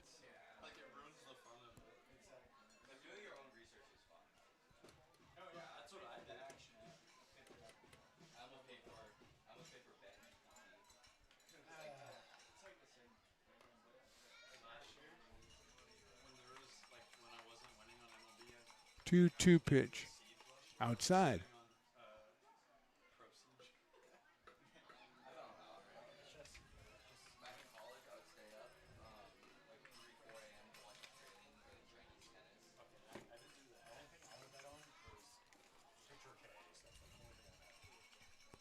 Three-two pitch, bases loaded, 2 outs. Breaking ball, and he struck him out. So Rawls gets out of the inning with a couple of strikeouts. We'll go to the top of the 9th inning. Potters 9, Rogues nothing.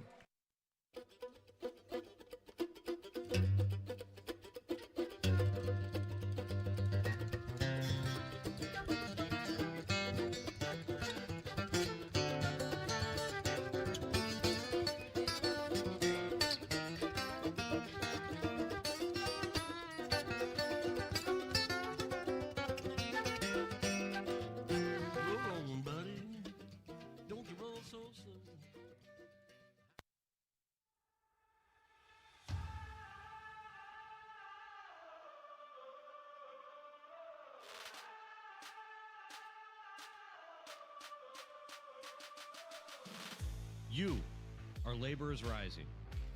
And now you understand where we came from, what solidarity means, and what we have ahead of us. No one's going to defend us but us. No one's going to help construction workers except us. And I can't wait to see you out there.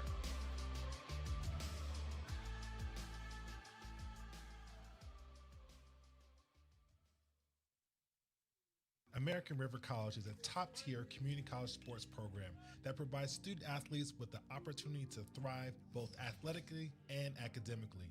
ARC Athletics is currently ranked 5th in the state and 2nd in Northern California. With over 19 sports programs, our athletes compete with the region's best athletes. Our diverse and dedicated coaching staff helps athletes develop the skills necessary to compete at the next level. Start your community college athletics journey with us. American River College, Sacramento's best athletic program. Go Beavers.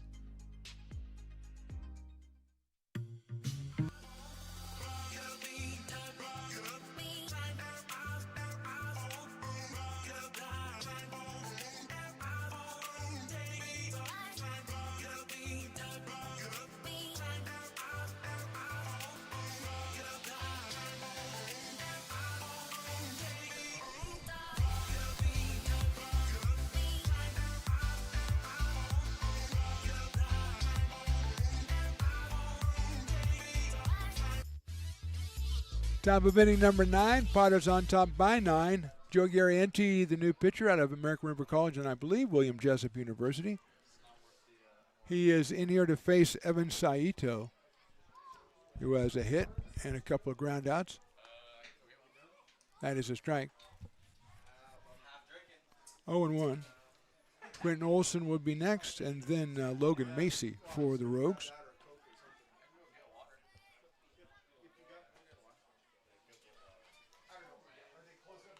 Fouled that one off. A nice slider by Joey Garrienti. So we are going to have, we know it's bad luck to say it before the end of the game. But I got Evan the engineer working on overtime over there, frantically, feverishly, trying to get everything set up perfectly, which it never is.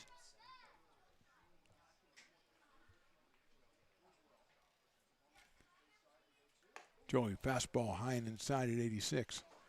1-2. Saito grounded out in the second, then he singled in the fourth and grounded out again in the sixth. Comes in at 351 with 12 runs batted in out of Cal State Northridge. Swinging at a slider inning. Garrienti gets the strikeout. Not a lot of strikeouts for Potters pitchers tonight. Yeltsin went 1 inning, gave up 1 hit, struck out 2 and walked 1.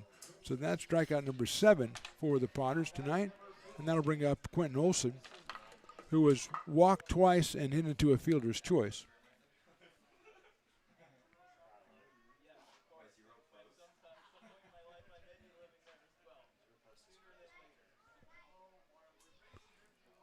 So here is Olson here against Garrienti, and he'll take high. 1 ball and no strikes. Quentin Olson, I got to mention it one more time, out of Scappoose, Oregon, and Lane Community College, but it's the Scappoose I like. And I really do like it. He takes a ball. No, that's a call strike. Thought the statute of limitations on the signal for a strike had run out, but they had not.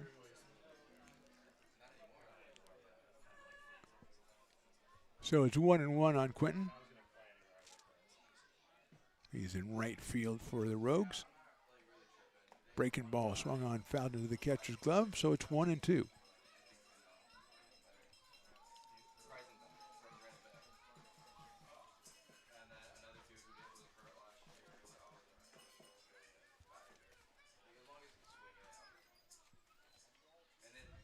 Here's the 1-2, fouled out of play.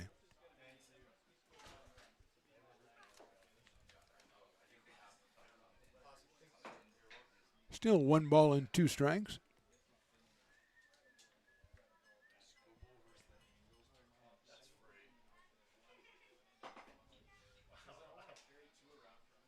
With the win, the Potters would improve to 16-8.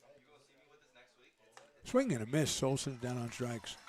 So 2 straight strikeouts for Garrienti, and brings it up to Logan Macy, who hit for Thomas in the 7th, stayed in behind the plate out of Cumberland University in Culver, Oregon. Logan hit into a double play back in the 7th inning.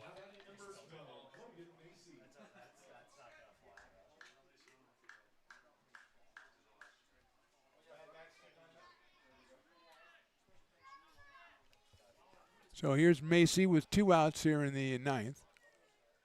Hits it down to third. Guanzon, a diving stop. It's under his glove, and it'll be a base hit. So Macy gets a single. That's the 7th hit for the Rogues in this one. And it'll bring up Jaden Neubauer, the shortstop. He is into a fielder's choice, singled and fly to right. So Jaden is 1 for 3. Left-handed hitting shortstop out of Chico, California. Is currently in the transfer portal, according to my roster I have right here.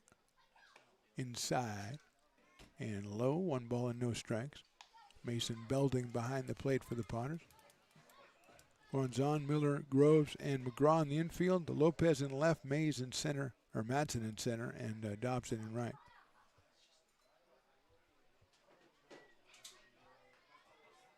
Swinging and fouled into the catcher's glove. Counts as a strike anyway, so it's 1-1.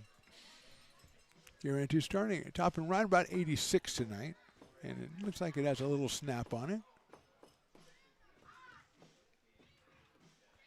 Joey, the 5th pitcher for Lincoln in this one.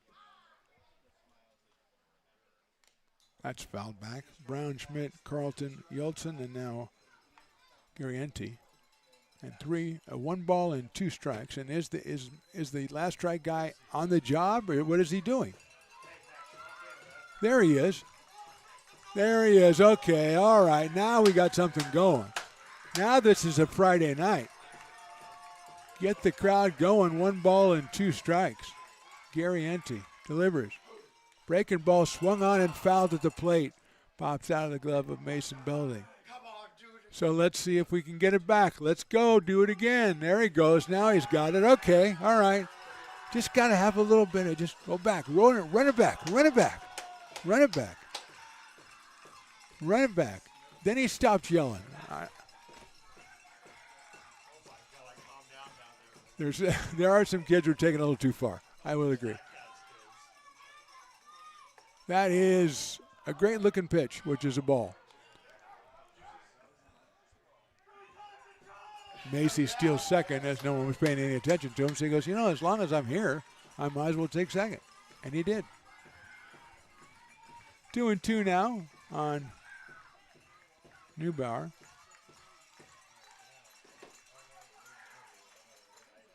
Breaking balls hit down the right field line. Dobson on the run. And he makes the catch in right field corner. A great catch by Brady Dobson.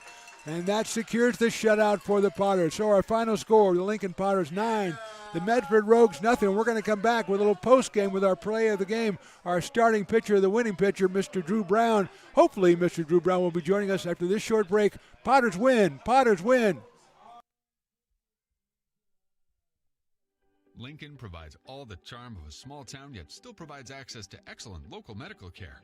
At Lincoln Urgent Care, you can find expert services and a compassionate staff available 7 days a week. A friendly front desk staff will welcome you when you come into our brand new facility.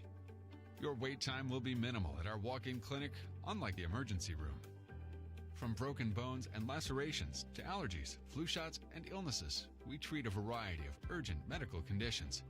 What sets us apart is not just our central location in Lincoln, but the convenience of our extended hours, including weekends. We've become Lincoln's first choice for urgent care because we treat patients of all ages for a variety of conditions and take most insurances. We're proud to be an approved provider for veterans and welcome in our military patients. From our family to yours, we're here when you need us.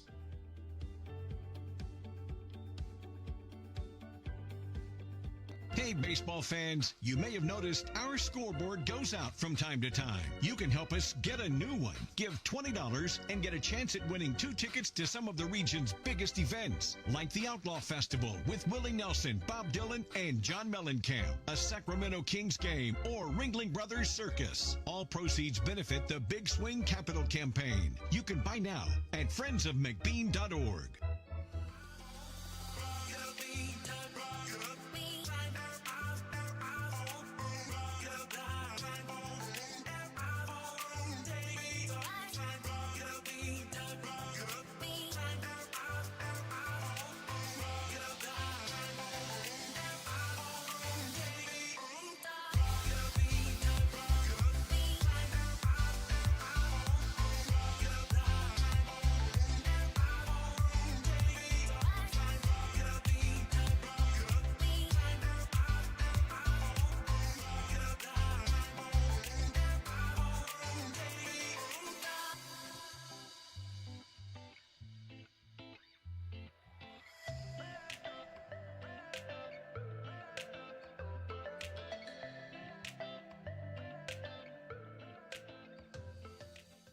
Hey everyone, this is Alex with the Downtown Lincoln Association. We're super excited to kick off Lincoln Loves Local, a new campaign designed to spotlight amazing businesses that make Lincoln so unique. We partnered with Dalila from UN Social Agency to create short, high-quality videos that help boost your visibility and reach right here in the Lincoln community. Each video will be shared on DLA's social media and newsletter, making it easy for locals to discover and support your business. So let's celebrate what makes Lincoln special together.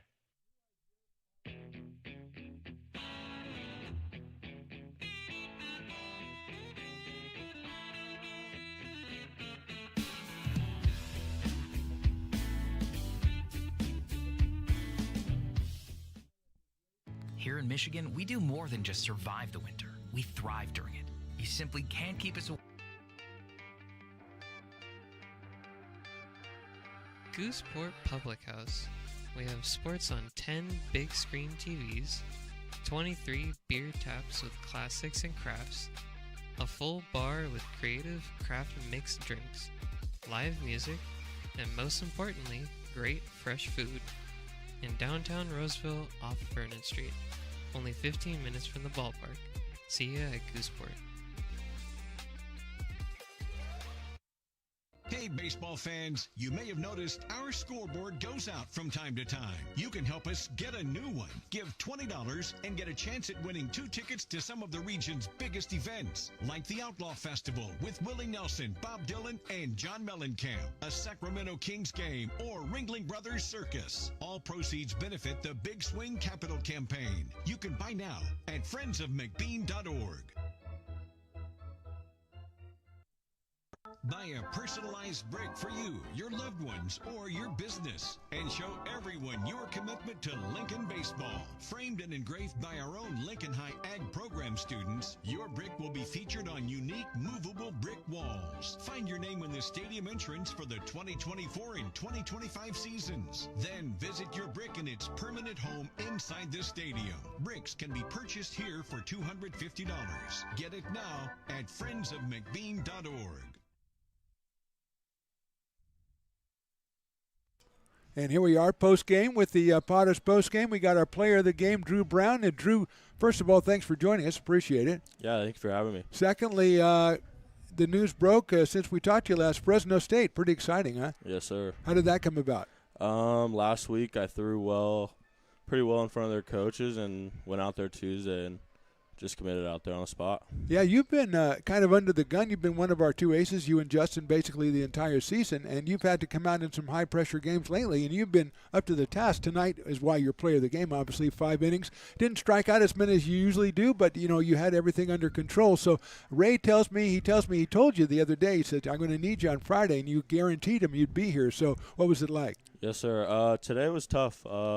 Felt not the best, so I had to struggle getting warm and really getting adjusted to today. And so I just went out there, just trusted in my defense and try to keep the pitch count low and get contact. So it really is a pitcher's best friend, the double plays that they turned out there for you. Yeah, it looked like you usually, you only walked, I think the number was 6 in the first 26 innings, so your control has been excellent lately. And you looked like you were kind of missing the corners a little bit out there. So is there something when that's happening, is there something that you kind of try to do or what? How do you deal with that? Yeah, it's normally just my stride and pulling off a little bit. I have a little tough time pulling off, so it's really just that and the small adjustments. So when I come out there, I just got to stay closed, and that's all it is. Is that some of the stuff that Nate says to you when he comes out and talks to you? Yes, sir. He said, just go out of the bring your leg all the way up. You don't need a slide step anymore. You're just not fast with your feet today. So that just helps. It's a cue for me to stay close.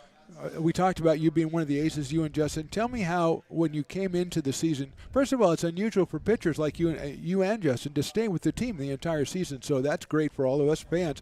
But tell me what your goals were when you came in and how you feel like you've achieved that so far. Yeah, this year I struggled with my walking guys, so I came in here just trying to get outs as quick as I can, as fast as possible, let the defense work, like I said, but just so happened I got more strikeouts and less to walk, so I feel pretty good about it right now. Yeah, that's exactly what you're trying to do. And how about some of these guys like Ty McGraw just joins the team, it seems like a couple of weeks ago, and he's out here mashing the ball like crazy and playing great defense. Ian also has come out real recently, Shane Miller. How about some of these guys that have kind of found themselves halfway through the season?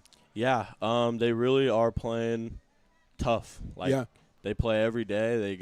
There's not many backups for them, so their days off are days off that they need to really take care of their body, and they come out every day ready to play. So they're a huge key to our success as pitchers. Well, Drew, we've seen, like I said, you've been pitching in some pressure situations. Hopefully you'll get one more start next weekend, and that'll be a pressure situation as well. So congratulations on tonight. Thanks so much for joining us, and thanks for being congratulations on being player of the game. Thank you. That's Drew Brown. He's newly committed to Fresno State, and we're all very, very excited. I know Mom's excited. I talked to her earlier, and she's great. She was very excited about what was going on, and I know she's excited about you at Fresno State. Drew Brown, our player of the game. We're back after this short break on the Stones Broadcasting Networks. Hey everyone, this is Alex with the Downtown Lincoln Association. We're super excited to kick off Lincoln Loves Local, a new campaign designed to spotlight amazing businesses that make Lincoln so unique. We partnered with Dalila from UN Social Agency to create short, high-quality videos that help boost your visibility and reach right here in the Lincoln community. Each video will be shared on DLA's social media and newsletter, making it easy for locals to discover and support your business. So let's celebrate what makes Lincoln special together. Back here on the post-game show, Mark the Phantom Lowe, we thank Drew Brown for being our guest. He is the player of the game, 5 innings, 4 hits, and did not give up any runs, got his 4th win of the season. Wanted to mention a couple of guys, Jordy Lopez with a 2-run single, Guanzon with a couple more hits. Ian is just putting it together. Ty McGraw with another 2-run home run. Just amazed at the numbers he's put up since he's been here. 8 home runs and 30 runs batted in now. So tomorrow night, another big one against the Medford Rogues. This one was huge for the Potters. Tomorrow, equally huge now to try to get a step up on the Rogues as we go to the last week of the PEL season and trying to make that second playoff spot. Thanks for joining us, Mark the Phantom Lowe. That's Evan the engineer. We thank you for joining us for the ball game and the post game. And tomorrow night, 6:05 first pitch. We'll see you then. Thanks for watching. We'll see you next time.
Check out